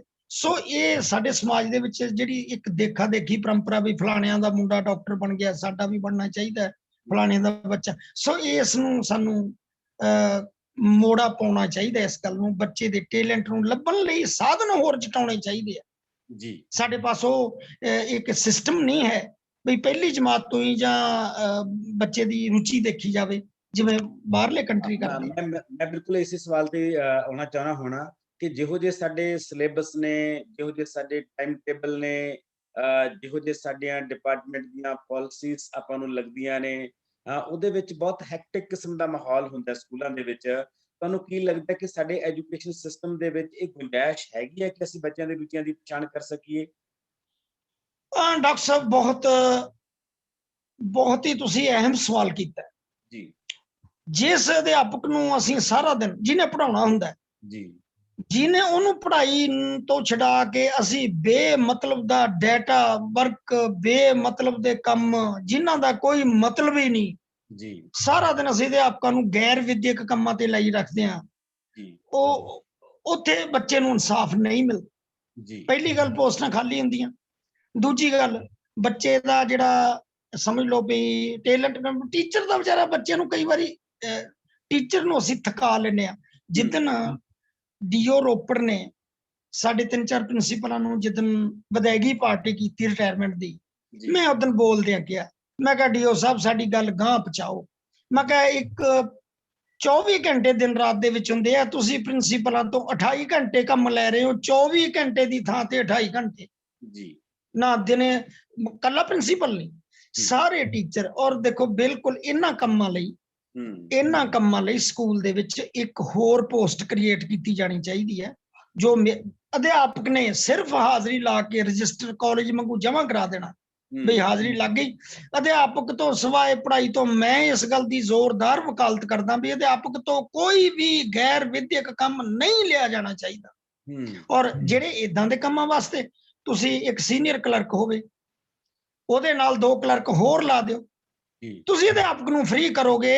ਜੇ ਸਾਡਾ ਸਿਸਟਮ ਅਧਿਆਪਕ ਨੂੰ ਫ੍ਰੀ ਕਰੇਗਾ, ਦੇਖੋ ਮੈਨੂੰ, ਮੈਂ ਮਾਫੀ ਚਾਹਨਾ, ਮੈਂ ਸੁੰਦਰਤਾ ਦਾ ਵਿਰੋਧੀ ਨਹੀਂ ਆ, ਔਰ ਮੈਨੂੰ ਵੀ ਲੱਗਦਾ ਵੀ ਸਕੂਲ ਬੜੇ ਵਧੀਆ ਬਣ ਗਏ, ਬਿਲਡਿੰਗਾਂ ਕਿਆ ਰੰਗ ਰੋਗਨ ਹੋ ਗਏ ਹੈ ਜੀ, ਤੇ ਕੀ ਆਪਾਂ ਇਹਦੇ ਵਾਸਤੇ ਲਫ਼ਜ਼ ਵਰਤਦੇ ਆ, ਤੇ ਸਕੂਲ ਬੜੇ ਸੁੰਦਰ ਹੋ ਗਏ। ਲੇਕਿਨ ਪੜ੍ਹਾਈ, ਜਿੰਨੀ ਦੇਰ ਪੜ੍ਹਾਈ ਸੁੰਦਰ ਨਹੀਂ ਹੁੰਦੀ, ਮੈਂ ਤੁਹਾਨੂੰ ਆਪਣਾ ਦੱਸਦਾ, ਆਪਾਂ ਇਕੱਠਿਆਂ ਕੰਮ ਕੀਤਾ। ਮੈਂ ਆਪਣੇ ਦਫ਼ਤਰ ਦੇ ਉੱਤੇ ਬਹੁਤਾ ਖਰਚ ਨਾ ਕੀਤਾ। ਜਦੋਂ ਮੈਂ ਪ੍ਰਿੰਸੀਪਲ ਥਾ, ਡੀਓ ਸਾਹਿਬ ਆ ਗਏ, ਕਹਿੰਦੇ ਬਈ ਮਲੌਦਵੀ ਤੂੰ ਆਪਣਾ ਦਫ਼ਤਰ ਤਾਂ ਵਧੀਆ ਬਣਾ ਲੈ, ਆਓ ਦੇਖ ਫਲਾਣੇ ਨੂਰਪੁਰ ਬੇਦੀ ਕਿੰਨਾ ਸੋਹਣਾ ਦਫ਼ਤਰ ਹੈ ਪ੍ਰਿੰਸੀਪਲ ਦਾ, ਫਲਾਣੇ ਦਾ ਕਿੰਨਾ। ਮੈਂ ਕਿਹਾ ਜੀ ਮੈਂ ਤਾਂ ਦਫ਼ਤਰ 'ਚ ਬੈਠਦਾ ਹੀ ਨਹੀਂ। ਕਹਿੰਦੇ ਕਿਉਂ? ਮੈਂ ਕਿਹਾ ਜੀ ਮੈਂ ਤਾਂ ਵਿਹਲੇ ਘੰਟੀ 'ਚ ਕਲਾਸ 'ਚ ਹੁੰਦਾ ਜੀ। ਹੈ ਜੀ। ਮੈਂ ਕਿਹਾ ਡੀਓ ਸਾਹਿਬ ਮੈਂ ਦਫ਼ਤਰ ਤੋਂ ਕੀ ਕਰਾਉਣਾ, ਮੈਂ ਜਿੰਨੀ ਦੇਰ ਮੈਨੂੰ ਜਦੋਂ ਟਾਈਮ ਮਿਲ ਜਾਂਦਾ ਜਿਹੜੀ ਘੰਟੀ ਵਿਹਲੀ ਹੁੰਦੀ ਮੈਂ ਲਾ ਲੈਣਾ। ਤੋ ਜਾਨੀ ਚਲੋ ਵਧੀਆ ਹੋਣਾ ਚਾਹੀਦਾ। ਚਲੋ ਆਪਾਂ ਇਹ ਨਹੀਂ ਕਹਿੰਦੇ, ਵਾਤਾਵਰਨ ਵੀ ਸਤਿਅਮ ਸ਼ਿਵਮ ਸੁੰਦਰਮ ਵਾਲੀ ਗੱਲ ਹੈ, ਲੇਕਿਨ ਜੇ ਤੁਸੀਂ ਸਾਰੇ ਟੀਚਰਾਂ ਨੂੰ ਪੜ੍ਹਾਈ ਦੇ ਵਿੱਚੋਂ ਉਹਨਾਂ ਦਾ ਟਾਈਮ ਖੋਹਣਿਆ ਤਾਂ ਨਾ ਬੱਚੇ ਨਾਲ ਇਨਸਾਫ ਹੈ ਜੀ ਤੇ ਨਾ ਟੀਚਰ ਨਾਲ ਹੈ। ਤੇ ਮੈਂ ਸਮਝਦਾ ਵੀ ਜਿੰਨੇ ਵੀ ਕਲੈਰੀਕਲ ਕੰਮ ਨੇ, ਜਿੰਨਾ ਵੀ ਡਾਟਾ ਵਰਕ ਹੈ, ਜਿੰਨੇ ਵੀ ਇੱਧਰਲੇ ਉੱਧਰਲੇ ਕੰਮ ਨੇ, ਉਹ ਸਾਰਿਆਂ ਵਾਸਤੇ ਤੁਸੀਂ ਚਾਹੇ ਅਡਹੌਕ ਤੇ ਰੱਖੋ, ਇੱਕ ਦੋ ਟੀਚਰ ਦੀ ਥਾਂ ਤੇ ਕਲਰਕ ਹੋਣੇ ਚਾਹੀਦੇ ਨੇ, ਜਾਂ ਜਿਹੜੇ ਮੁੰਡੇ ਸਾਡੇ ਬੇਰੁਜ਼ਗਾਰ ਨੇ ਉਹਨਾਂ ਨੂੰ 10-10 15-15 ਹਜ਼ਾਰ ਦਿਓ ਤੇ ਉਹ ਸਾਰਾ ਕੰਮ ਕਰਨਗੇ।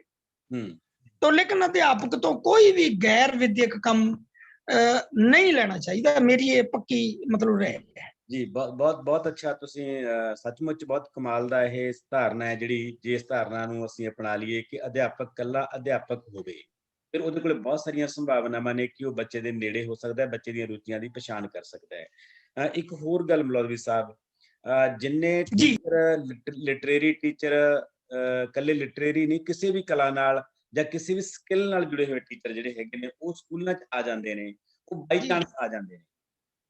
ਮਤਲਬ ਮੈਂ ਕਿਸੇ ਸਕੂਲ ਦੇ ਵਿੱਚ ਆ ਗਿਆ, ਤੁਸੀਂ ਕਿਸੇ ਸਕੂਲ ਦੇ ਵਿੱਚ ਆ ਗਏ, ਆਪਾਂ ਬਾਈ ਚਾਂਸ ਆ ਗਏ ਕਿ ਅਸੀਂ ਸਾਹਿਤਕਾਰ ਸਾਡੇ ਅੰਦਰ ਪਹਿਲਾਂ ਸੀ, ਅਸੀਂ ਸਕੂਲ ਦੇ ਵਿੱਚ ਚਲੇ ਗਏ, ਅਸੀਂ ਟੀਚਰ ਬਣ ਗਏ।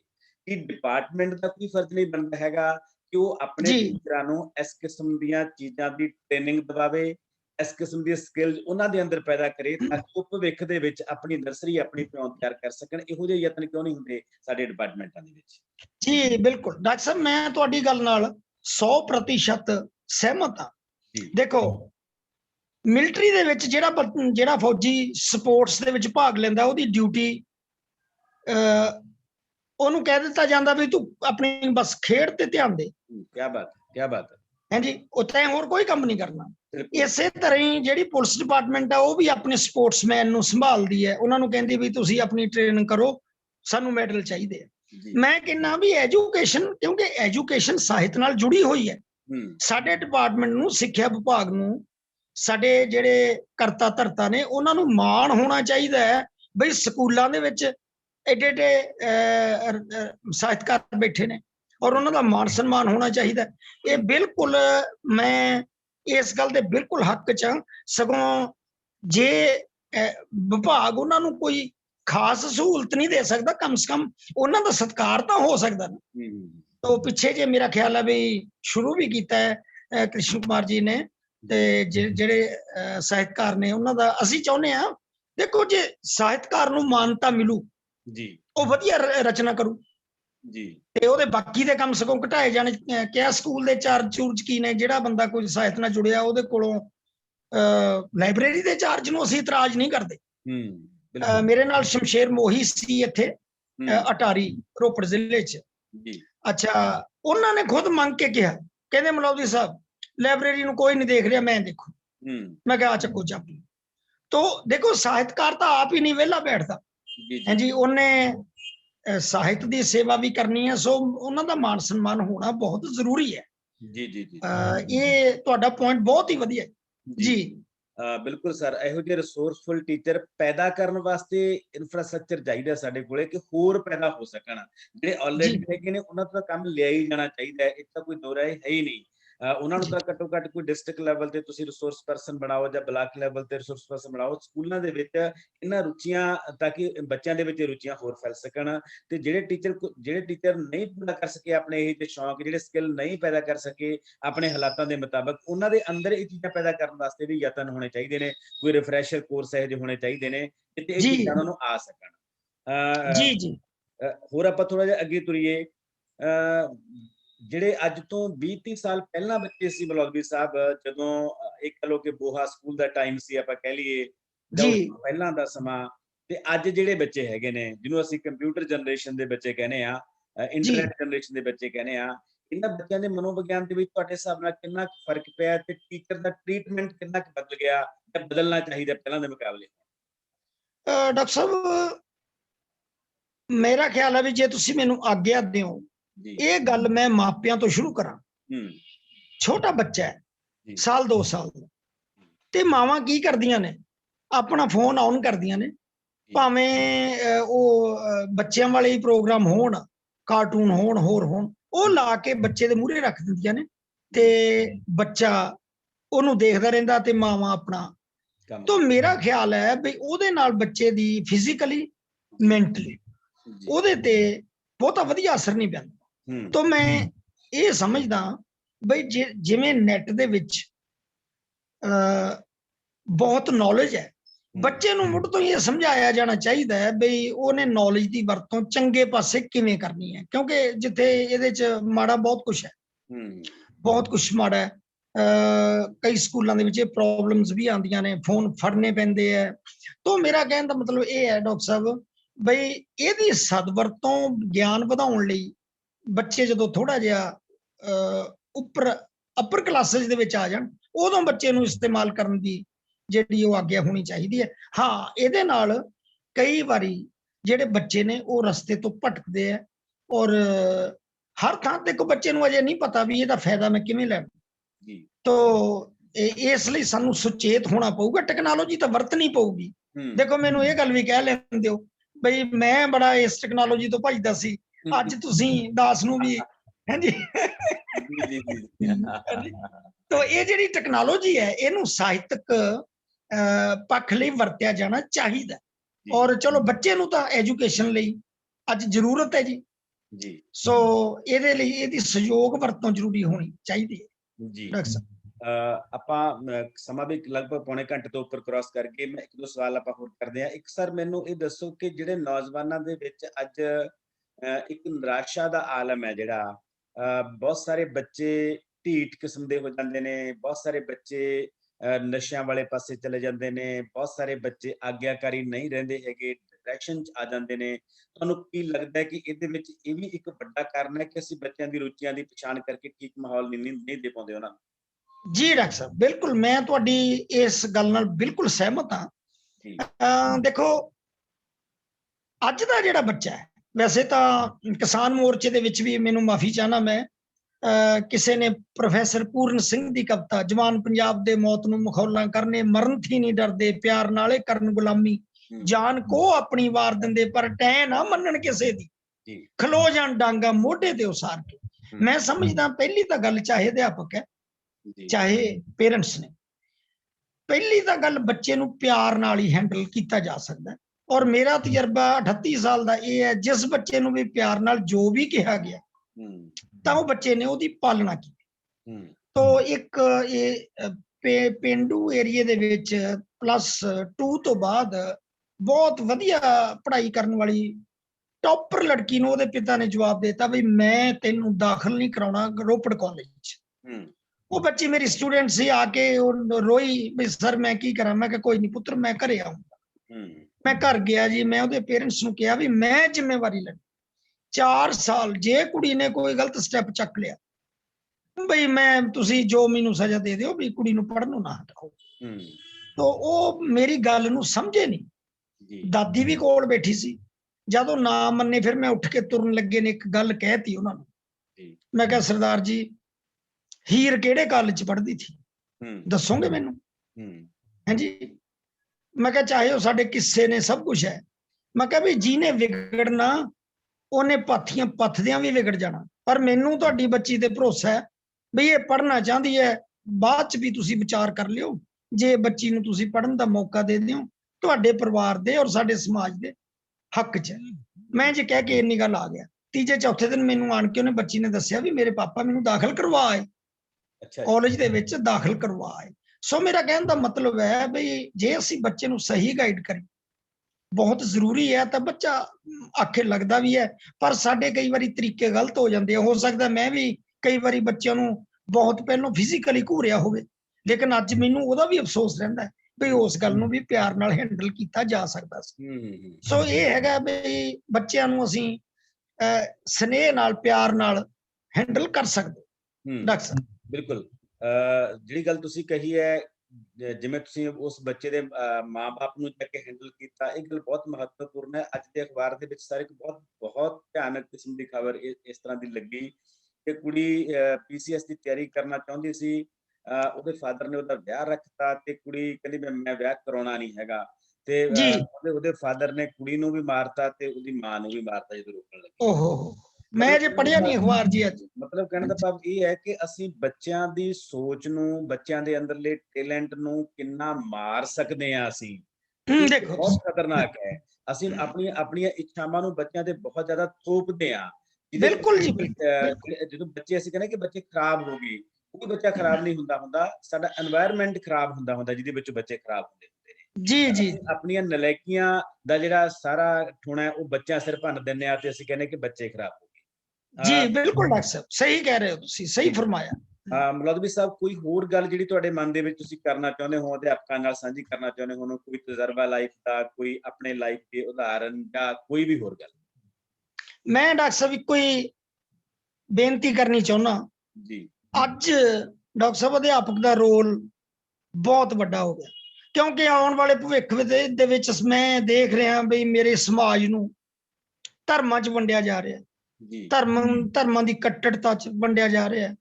ਮੈਂ ਇਹ ਚਾਹੁੰਦਾ ਵੀ ਅਧਿਆਪਕ ਪਹਿਲੀ ਜਮਾਤ ਤੋਂ ਲੈ ਕੇ ਬੱਚੇ ਨੂੰ ਐਸੀ ਸਿੱਖਿਆ ਦੇਣ ਜਿਹੜਾ ਮਾਨਸ ਕੀ ਜਾਤ ਸਭ ਹੈ ਇੱਕ ਹੈ ਪਹਿਚਾਨ, ਜਿਹੜਾ ਧਰਮਾਂ ਦੇ ਨਾਂ ਤੇ ਲੜੇ ਨਾ, ਜਿਹਨੂੰ ਸਾਡਾ ਗੋਦੀ ਮੀਡੀਆ ਵਰਗਲਾ ਨਾ ਸਕੇ, ਜਿਹੜੇ ਇਹ ਨਿਰਣਾ ਕਰ ਸਕਣ ਵੀ ਕਿਹੜਾ ਹਾਕਮ ਗਲਤ ਹੈ ਕਿਹੜਾ ਠੀਕ ਹੈ, ਤੇ ਜਿਨ੍ਹਾਂ ਨੂੰ ਅਧਿਆਪਕ ਦਾ ਇਹ ਰੋਲ ਬਹੁਤ ਵੱਡਾ। ਜੇ ਚਾਣਕੀਆ ਕੋਈ ਰਾਜਾ ਪੈਦਾ ਕਰ ਸਕਦਾ ਹੈ, ਅੱਜ ਦਾ ਹਰੇਕ ਅਧਿਆਪਕ ਇੱਕ ਵਧੀਆ ਮਨੁੱਖ ਦੀ ਘਾਟ ਕੱਢ ਸਕਦਾ। ਅਧਿਆਪਕ ਇਹ ਫੈਸਲਾ ਕਰ ਲੈਣ ਵੀ ਉਹਨਾਂ ਨੇ ਆਉਣ ਵਾਲੇ ਸਮਾਜ ਨੂੰ ਜੇ ਸੇਧ ਦੇ ਸਕਦੇ ਨੇ, ਜੇ ਖੂਨ ਖਰਾਬੇ ਤੋਂ, ਮੈਂ ਗੁਸਤਾਖੀ ਲਈ ਮਾਫੀ ਚਾਹਨਾ, ਆਉਣ ਵਾਲਾ ਸਮਾਂ ਮੈਨੂੰ ਬਹੁਤ ਖੂਨ ਖਰਾਬੇ ਵਾਲਾ ਦਿਖਦਾ, ਉਹਦੇ 'ਚ ਜੇ ਕੋਈ ਰੋਲ ਕਰ ਸਕਦਾ, ਸਰਕਾਰਾਂ ਤਾਂ ਉਹਨੂੰ ਵਿਗਾੜਨਗੀਆਂ, ਸਿਰਫ ਅਧਿਆਪਕ ਹੀ ਕਰ ਸਕਦਾ।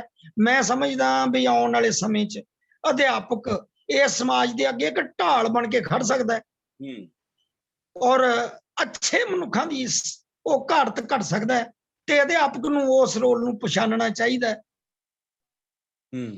ਤੇ ਕਦੇ ਵੀ ਆਪ ਦੇਖੋ, ਅਧਿਆਪਕ ਵੀ ਸ਼ਿਕਾਰ ਹੁੰਦੇ ਆ, ਅਸੀਂ ਅਧਿਆਪਕ ਵੀ ਸਿੱਖ ਬਣ ਜਾਂਦੇ ਆ, ਅਸੀਂ ਅਧਿਆਪਕ ਵੀ ਹਿੰਦੂ ਬਣ ਜਾਂਦੇ ਆ, ਅਸੀਂ ਵੀ ਕੱਟੜ ਹੋ ਜਾਂਦੇ ਆ, ਅਸੀਂ ਵੀ ਧਰਮਾਂ ਦੇ ਨਾਂ ਤੇ ਇੱਕ ਦੂਏ ਦਾ ਵਿਰੋਧ ਕਰਨਾ ਸ਼ੁਰੂ ਕਰ ਦਿੰਦੇ ਆ। ਅਧਿਆਪਕ ਨੂੰ ਇਹ ਗੱਲਾਂ ਸ਼ੋਭਾ ਨਹੀਂ ਦਿੰਦੀਆਂ। ਤਾਂ ਮੈਂ ਚਾਹਨਾ ਵੀ ਅਧਿਆਪਕ ਇਸ ਤਰ੍ਹਾਂ ਦਾ ਵਰਤਾਰਾ ਰੱਖਣ ਬਈ ਸਾਡੇ ਦੇਸ਼ ਦਾ ਇੱਕ ਵਧੀਆ ਸਮਾਜ ਸਿਰਜਿਆ ਜਾ ਸਕੇ। ਇਹੋ ਹੀ ਮੈਂ ਬੇਨਤੀ ਕਰਨੀ ਚਾਹਨਾ ਅਧਿਆਪਕਾਂ ਨੂੰ। ਜੀ। ਮਲੌਦਵੀ ਸਾਹਿਬ, ਤੁਸੀਂ ਰਿਟਾਇਰਮੈਂਟ ਤੋਂ ਬਾਅਦ ਹੁਣ ਅਗਲੇ ਫੇਜ਼ ਦੇ ਵਿੱਚੋਂ ਤੁਸੀਂ ਕੀ ਪਰਿਵਰਤਨ ਮਹਿਸੂਸ ਕਰ ਰਹੇ ਹੋ ਆਪਣੇ ਅੰਦਰ, ਤੇ ਤੁਹਾਡੇ ਅਗਲੇ ਭਵਿੱਖ ਦੇ ਕੀ ਏਜੰਡੇ ਨੇ? ਆਪਾਂ ਇਸ ਗੱਲ ਤੇ ਥੋੜੀ ਜਿਹੀ ਸਾਨੂੰ ਜ਼ਰੂਰ ਚਾਨਣਾ ਪਾਓ। ਜੀ ਡਾਕਟਰ ਸਾਹਿਬ, ਮੇਰੇ ਕੋਲ ਤਕਰੀਬਨ 2-3 ਕਿਤਾਬਾਂ ਦਾ ਮਟੀਰੀਅਲ ਤਿਆਰ ਪਿਆ। ਬੋਹਾ ਸਾਹਿਬ ਨੇ ਵੀ 2-3 ਵਾਰੀ ਕਿਹਾ, ਕਹਿੰਦੇ ਵੀ ਕਿਤਾਬ ਤੁਹਾਡੀ ਅਗਲੀ 2 ਆ ਜਾਣੀਆਂ ਚਾਹੀਦੀਆਂ ਸੀ। ਇੱਕ ਤਾਂ ਮੈਂ ਡਾਕਟਰ ਸਾਹਿਬ ਅੱਜ ਕੱਲ੍ਹ ਵਿਅੰਗ ਤੇ ਕੰਸਨਟਰੇਟ ਕਰ ਰਿਹਾ, ਤੇ ਪਿਛਲੇ ਐਤਵਾਰ ਵੀ ਪੰਜਾਬੀ ਟ੍ਰਿਬਿਊਨ ਨੇ ਮੇਰਾ ਇੱਕ ਵਿਅੰਗ ਛਾਪਿਆ, ਗੁੰਮਸ਼ੁਦਾ ਖਬਰਾਂ ਦੀ ਤਲਾਸ਼। ਤੇ ਉਸ ਤੋਂ ਪਹਿਲਾਂ ਇੱਕ ਵਿਅੰਗ ਪੰਜਾਬੀ ਟ੍ਰਿਬਿਊਨ ਨੇ ਛਾਪਿਆ ਸੀ, ਮੇਰਾ ਵੀ ਸ਼ਰਧਾਂਜਲੀ ਸਮਾਗਮ ਕੀਤਾ ਜਾਵੇ। तो मैं बस लिख के मैं चाहना भी मैं अपनी मां बोली दी झोली 1-2 किताबां पा दियां। मैनू फिलहाल मैं 6 जनवरी मेरा जन्मदिन सी, इस बारी मैं मनाया नहीं। दर्शन दरवेश दा मेरे मन ते बड़ा 5 जनवरी नू बोहा साहब दा मैं पढ़िया बई दर्शन दरवेश नहीं रहा। अच्छा, वो पहलों बड़ा साडा आपस दे विच प्यार सी। एक बारी फेसबुक ते पता नहीं क्या गल होई, एक दूजे ते असी कट ऑफ हो गए। फिर महीना पहलों दर्शन दा दरवेश दा फोन आया, कहना मलौदवी यार मैं मिलना चाहना तेनू, मैं मोहाली हाँ। मैं कहा कोई नहीं दर्शन जी, मैं आऊंगा, आपां मिलांगे। पर वो टाइम ही ना मिलिया। मैं समझ लो भी बाकी भी जदों कोई ਸਾਹਿਤਕਾਰ ਜਾਂਦਾ दुख तां हुंदा, तो मैनू दरवेश दा इस करके मतलब 6 जनवरी नू फिर मैं अपना जन्मदिन कैंसल करता, तो 5 जनवरी मैनू सूचना मिली सी। तो बस ਇਹੋ ਹੀ ਹੈ ਜੀ, ਜਿੰਨੀ ਕੁ ਪੰਜਾਬੀ ਮਾਂ ਦੀ ਸੇਵਾ ਹੋ ਜਾਏ ਉਨੀ ਕੁ ਠੀਕ ਹੈ। ਬਾਕੀ ਤੁਹਾਡੇ ਵਰਗੇ ਵਿਦਵਾਨ ਸੱਜਣਾ ਦਾ ਹਾਂਜੀ ਸਾਥ ਮਿਲਦਾ ਰਹੇ, ਬਸ ਇਹੋ ਹੀ ਹੈ ਜੀ। ਜੀ। ਬਲੌਦ ਸਾਹਿਬ, ਆਖਰੀ ਸਵਾਲ, ਪੋਚਵੀਂ ਪੱਗ, ਪੋਚਵੀਂ ਦਾੜੀ ਤੇ ਬੁਲਟ ਮੋਟਰਸਾਈਕਲ ਦਾ ਸ਼ੌਕ ਤੇ ਮਿੱਟੀ ਨਾ ਲੱਗਣ ਦੇਣੀ ਮੋਟਰਸਾਈਕਲ ਨੂੰ, ਇਹ ਸਾਰੀਆਂ ਗੱਲਾਂ ਅੱਜ ਵੀ ਉਵੇਂ ਹੀ ਬਰਕਰਾਰ ਨੇ? ਵੈਸੇ ਤਾਂ ਦਿਸ ਰਿਹਾ ਮੈਨੂੰ, ਪਰ ਇਹ ਸਾਰੇ ਸ਼ੌਕ ਉਵੇਂ ਹੀ ਬਰਕਰਾਰ ਨੇ ਜਾਂ ਕੋਈ ਬਦਲਾਅ ਵੀ जी ਆਇਆ? डॉक्टर साहब, जी डॉक्टर साहब मेरे पास हुण भी बुलेट है, वो वाकई उदां ही चमकदा है, ਅੱਛਾ। उदां ही चमकदा। मैं कदे-कदे चलाउणा हुण ते बाकी ਉਹ ਹੈ ਨਾਲ ਹੀ ਹੈ ਸਾਰਾ ਕੁਝ। ਪਰ ਇੱਕ ਗੱਲ ਜ਼ਰੂਰ ਮੈਂ ਕਹਿਣੀ ਚਾਹਨਾ, ਜੀ ਮੈਂ ਬੋਹਾ ਵਾਲੇ ਸੱਜਣਾ ਨੂੰ ਆਮ ਕਹਿਣਾ ਰਹਿਣਾ ਬਈ ਜਿਵੇਂ ਹੁੰਦਾ ਨਾ ਸੁਨਹਿਰੀ ਵਕਤ, ਜੀ ਸਾਡਾ ਸੁਨਹਿਰੀ ਵਕਤ ਬੋਹਾ ਚ ਗੁਜ਼ਰਿਆ ਤੇ ਹੁਣ ਵੀ ਚਲੋ ਅਸੀਂ ਇਹੋ ਹੀ ਅਰਦਾਸ ਕਰਦੇ ਆਂ ਵੀ ਭਾਈ ਬੋਹਾ ਤਰੱਕੀਆਂ ਕਰੇ, ਅੱਲਾ ਕਰੇ ਤੇਰੀਆਂ ਤਰੱਕੀਆਂ ਵੇ ਬਾਬੂਆ, ਸਾਡੇ ਵੱਲੋਂ ਮੋੜੀ ਨਾ ਤੂੰ ਅੱਖੀਆਂ ਵੇ ਬਾਬੂਆ। ਪਾਕਿਸਤਾਨੀ ਗੀਤ ਹੈ ਇੱਕ। ਕੀ ਬਾਤ ਹੈ, ਕੀ ਬਾਤ ਹੈ। ਹਾਂਜੀ, ਸੋ ਇਹੋ ਹੀ ਦੁਆਵਾਂ ਨੇ ਜੀ। ਕੁਲਦੀਪ ਜੀ, ਤੁਸੀਂ ਦੇਖੋ ਮੈਂ ਇੱਕ ਵਾਰੀ ਲਿਖਿਆ ਸੀ ਆਪਣੇ, ਅਸੀਂ ਤੁਹਾਡੇ ਚੋਂ ਆਪਣਾ ਉਹ ਭਾਲਦੇ ਆਂ ਬਈ ਤੁਸੀਂ ਨੂਰ ਜੀ ਤੋਂ ਬਾਅਦ, ਸਤਿੰਦਰ ਨੂਰ ਤੋਂ ਬਾਅਦ ਜੀ ਤੁਸੀਂ ਉਹਨਾਂ ਦਾ ਉਹ ਸਥਾਨ ਲਓ ਜਿਹੜਾ ਜਿਹੜਾ ਹਿੰਦੁਸਤਾਨ ਦੀਆਂ ਬਾਕੀ ਭਾਸ਼ਾਵਾਂ ਨਾਲ ਜਿਵੇਂ ਉਹ ਲਿੰਕ ਕਰਦੇ ਸੀ। ਜੀ ਜੀ ਸਤਿੰਦਰ ਨੂਰ ਉਵੇਂ ਤੁਸੀਂ ਕਰੋ, ਕਿਉਂਕਿ ਅਸੀਂ ਨਹੀਂ ਕਰ ਸਕਦੇ, ਜੀ ਸਾਡੇ ਕੋਲ ਉਹ ਨਾ ਟੈਲੈਂਟ ਹੈ ਨਹੀਂ। ਤੋ ਇਸ ਕਰਕੇ ਆਪਾਂ ਪੰਜਾਬੀ ਨੂੰ ਕਮ ਸੇ ਕਮ ਜਿਹੜੀਆਂ ਭਾਰਤ ਦੀਆਂ ਬਾਕੀ ਭਾਸ਼ਾਵਾਂ ਨੇ ਉਹਨਾਂ ਦੇ ਨਾਲ ਲਿੰਕ ਕਰਕੇ ਅਸੀਂ ਸਾਹਿਤਕ ਤੌਰ ਤੇ ਉਹਨਾਂ ਨਾਲ ਸਾਂਝ ਪਾ ਸਕੀਏ। ਸੋ ਮੈਂ ਚਾਹਨਾ, ਮੈਂ ਤੁਹਾਡੇ ਚ ਸਤਿੰਦਰ ਨੂਰ ਦਾ ਉਹ ਟੈਲੈਂਟ ਦੇਖਦਾ। ਤੋ ਮੇਰੀ ਦੁਆ ਬਈ ਤੁਸੀਂ ਇਹ ਜ਼ਿੰਮੇਵਾਰੀ ਨਿਭਾਓ। ਹਾਂਜੀ, ਬਾਕੀ ਤੁਹਾਡੀਆਂ ਸਰਗਰਮੀਆਂ ਪੜ੍ਹ ਕੇ ਬਹੁਤ ਖੁਸ਼ੀ ਮਿਲਦੀ ਹੈ ਜੀ। ਜੀ ਜੀ ਬਹੁਤ ਬਹੁਤ ਧੰਨਵਾਦ ਮੌਲਵੀ ਸਾਹਿਬ, ਤੁਸੀਂ ਮੇਰੇ ਤੇ ਘੱਟੋ ਘੱਟ ਇੰਨਾ ਵਿਸ਼ਵਾਸ ਜ਼ਾਹਰ ਕਰਦੇ ਹੋ ਤੇ ਇਹ ਵਿਸ਼ਵਾਸ ਹਮੇਸ਼ਾ ਮੇਰੇ ਲਈ ਮਾਣ ਹੁੰਦਾ ਹੈ। ਤੇ ਤੁਸੀਂ ਮੈਂ ਪਹਿਲਾਂ ਵੀ ਕਿਹਾ ਸੀ ਕਿ ਚਾਹੇ ਸਾਡੇ ਨਾਲ ਅੱਜ ਉਵੇਂ ਉਸ ਰੂਪ ਦੇ ਵਿੱਚ ਨਾ ਵੀ ਕੰਮ ਕਰਦੇ ਹੋ, ਪਰ ਉਹ ਗੱਲਾਂ ਸਾਰੀਆਂ, ਉਹ ਸੁਨਹਿਰੇ ਵਕਤ ਦੀਆਂ ਗੱਲਾਂ ਹਮੇਸ਼ਾ ਸਾਡੇ ਨਾਲ ਰਹਿਣਗੀਆਂ ਤੇ ਰਹਿੰਦੀਆਂ ਨੇ। ਉਹ ਬਿਲਕੁਲ ਹੀ ਸੱਚਮੁੱਚ ਅਸੀਂ ਮੰਨਦੇ ਹਾਂ ਕਿ ਉਹ ਦੌਰ ਸੁਨਹਿਰੀ ਦੌਰ ਸੀ। ਉਸ ਦੌਰ ਦੇ ਵਿੱਚ ਬੋਹਾ ਦੇ ਵਿੱਚ ਐਜੂਕੇਸ਼ਨ ਦੇ ਵਿੱਚ ਜਿੰਨੀ ਤਰੱਕੀ ਹੋਈ, ਉਸ ਤਰੱਕੀ ਨੂੰ ਅਸੀਂ ਸਾਰੇ ਮਾਣ ਰਹੇ ਹਾਂ, ਉਹਦਾ ਫਲ ਵੀ ਮਾਣ ਰਹੇ ਹਾਂ ਅਸੀਂ ਹੁਣ। ਜਦੋਂ ਉਹ ਬੱਚੇ ਸਾਨੂੰ ਅੱਜ ਮਿਲਦੇ ਨੇ ਵੱਖ-ਵੱਖ ਅਹੁਦਿਆਂ ਤੇ ਬਹੁਤ ਚੰਗੀਆਂ ਪ੍ਰਾਪਤੀਆਂ ਕਰਦੇ, ਕੋਈ ਲਿਟਰੇਚਰ ਦੇ ਵਿੱਚ, ਕੋਈ ਗਾਉਣ ਦੇ ਵਿੱਚ, ਕੋਈ ਪੜ੍ਹਨ ਦੇ ਵਿੱਚ, ਕੋਈ ਖੇਡਣ ਦੇ ਵਿੱਚ, ਤਾਂ ਉਹ ਸਾਡੇ ਸਾਰਿਆਂ ਲਈ ਮਾਣ ਦਾ ਸਬੱਬ ਬਣਦਾ। ਤੇ ਇੱਕ ਅਧਿਆਪਕ ਵਾਸਤੇ ਮੈਨੂੰ ਲੱਗਦਾ ਇਹ ਤੋਂ ਵੱਡਾ ਮਾਣ ਕੋਈ ਹੁੰਦਾ ਵੀ ਨਹੀਂ ਹੈਗਾ ਕਿ ਉਹਦੇ ਬੱਚੇ ਉਹਨਾਂ ਨੂੰ ਇਸ ਤਰ੍ਹਾਂ ਮਿਲਣ ਬਾਅਦ ਦੇ ਵਿੱਚ, ਤੇ ਉਹਨਾਂ ਨੂੰ ਜਦੋਂ ਉਹ ਸਰਪ੍ਰਾਈਜ਼ ਦਿੰਦੇ ਨੇ ਬੱਚੇ, ਕਿਉਂਕਿ ਅਧਿਆਪਕ ਤਾਂ ਬੱਚਿਆਂ ਨੂੰ ਬਹੁਤ ਵਾਰੀ ਭੁੱਲ ਜਾਂਦਾ ਹੈ, ਪਰ ਜੀ ਉਸ ਜੀ ਵਕਤ ਅਧਿਆਪਕ ਨੇ ਉਹਨਾਂ ਬੱਚਿਆਂ ਦੀ ਪਛਾਣ ਕੀਤੀ ਹੁੰਦੀ ਆ, ਉਹਨਾਂ ਬੱਚਿਆਂ ਨੂੰ ਕੁਝ ਮੌਕੇ ਦਿੱਤੇ ਹੁੰਦੇ ਨੇ, ਉਹ ਬੱਚੇ ਉਹਨਾਂ ਜੀ ਮੌਕਿਆਂ ਨੂੰ ਅਵੇਲ ਕਰਕੇ ਜ਼ਿੰਦਗੀ ਦੇ ਵਿੱਚ ਵੱਡੀਆਂ ਬੁਲੰਦੀਆਂ ਤੇ ਪਹੁੰਚਦੇ ਨੇ ਤੇ ਅਧਿਆਪਕ ਦਾ ਮਾਣ ਬਣਦਾ ਹੈ। ਸੋ ਤੁਹਾਡਾ ਸਰ ਬਹੁਤ ਬਹੁਤ ਧੰਨਵਾਦ, ਤੁਸੀਂ ਸਾਡੇ ਨਾਲ ਇਸ ਗਰੁੱਪ ਦੇ ਵਿੱਚ ਆਏ ਤੇ ਅਸੀਂ ਆਸ ਕਰਾਂਗੇ ਇਸ ਤੋਂ ਬਾਅਦ ਸਿਰਜਣਾਤਮਕ ਸਿੱਖਿਆ ਸੰਸਾਰ ਦੇ ਵਿੱਚ ਤੁਸੀਂ ਸਾਡੇ ਨਾਲ ਜੁੜੇ ਰਹੋਗੇ। ਮੈਂ ਤੁਹਾਨੂੰ ਜੀ ਇਨਵੀਟੇਸ਼ਨ ਭੇਜਤੀ, ਤੁਸੀਂ ਉਹ ਇਨਵੀਟੇਸ਼ਨ ਸਵੀਕਾਰ ਕਰਿਓ। ਸਵੀਕਾਰ ਜੀ ਕਰਕੇ ਤੁਹਾਨੂੰ ਇਹ ਪੋਸਟ ਉਸ ਗਰੁੱਪ ਦੇ ਵਿੱਚ ਵੀ ਸ਼ੋ ਹੋਊਗੀ ਤੇ ਇਹਦਾ ਲਿੰਕ ਜਨਰੇਟ ਕਰਕੇ ਵੀ ਤੁਹਾਨੂੰ ਭੇਜ ਦਿੱਤਾ ਜਾਊਗਾ YouTube ਦਾ, ਉਹ ਵੀ ਤੁਸੀਂ ਦੋਸਤਾਂ ਨਾਲ ਸਾਂਝੀ ਕਰਨੀ ਹੈ। ਤੇ ਮੈਂ ਅਖੀਰ ਤੇ ਇੱਕ ਵਾਰੀ ਫੇਰ ਤੁਹਾਡਾ ਸਰ ਬਹੁਤ ਬਹੁਤ ਧੰਨਵਾਦ ਕਰਦਾ। ਜੀ ਡਾਕਟਰ ਸਾਹਿਬ, ਮੇਰੇ ਵੱਲੋਂ ਵੀ ਤੁਹਾਡਾ ਬਹੁਤ ਬਹੁਤ ਸ਼ੁਕਰੀਆ। ਅੱਜ ਬਹੁਤ ਵਧੀਆ ਵਧੀਆ ਤੁਹਾਡੇ ਨਾਲ ਵਿਚਾਰ ਵਟਾਂਦਰਾ, ਗੱਲਾਂ, ਯਾਦਾਂ ਪੁਰਾਣੀਆਂ।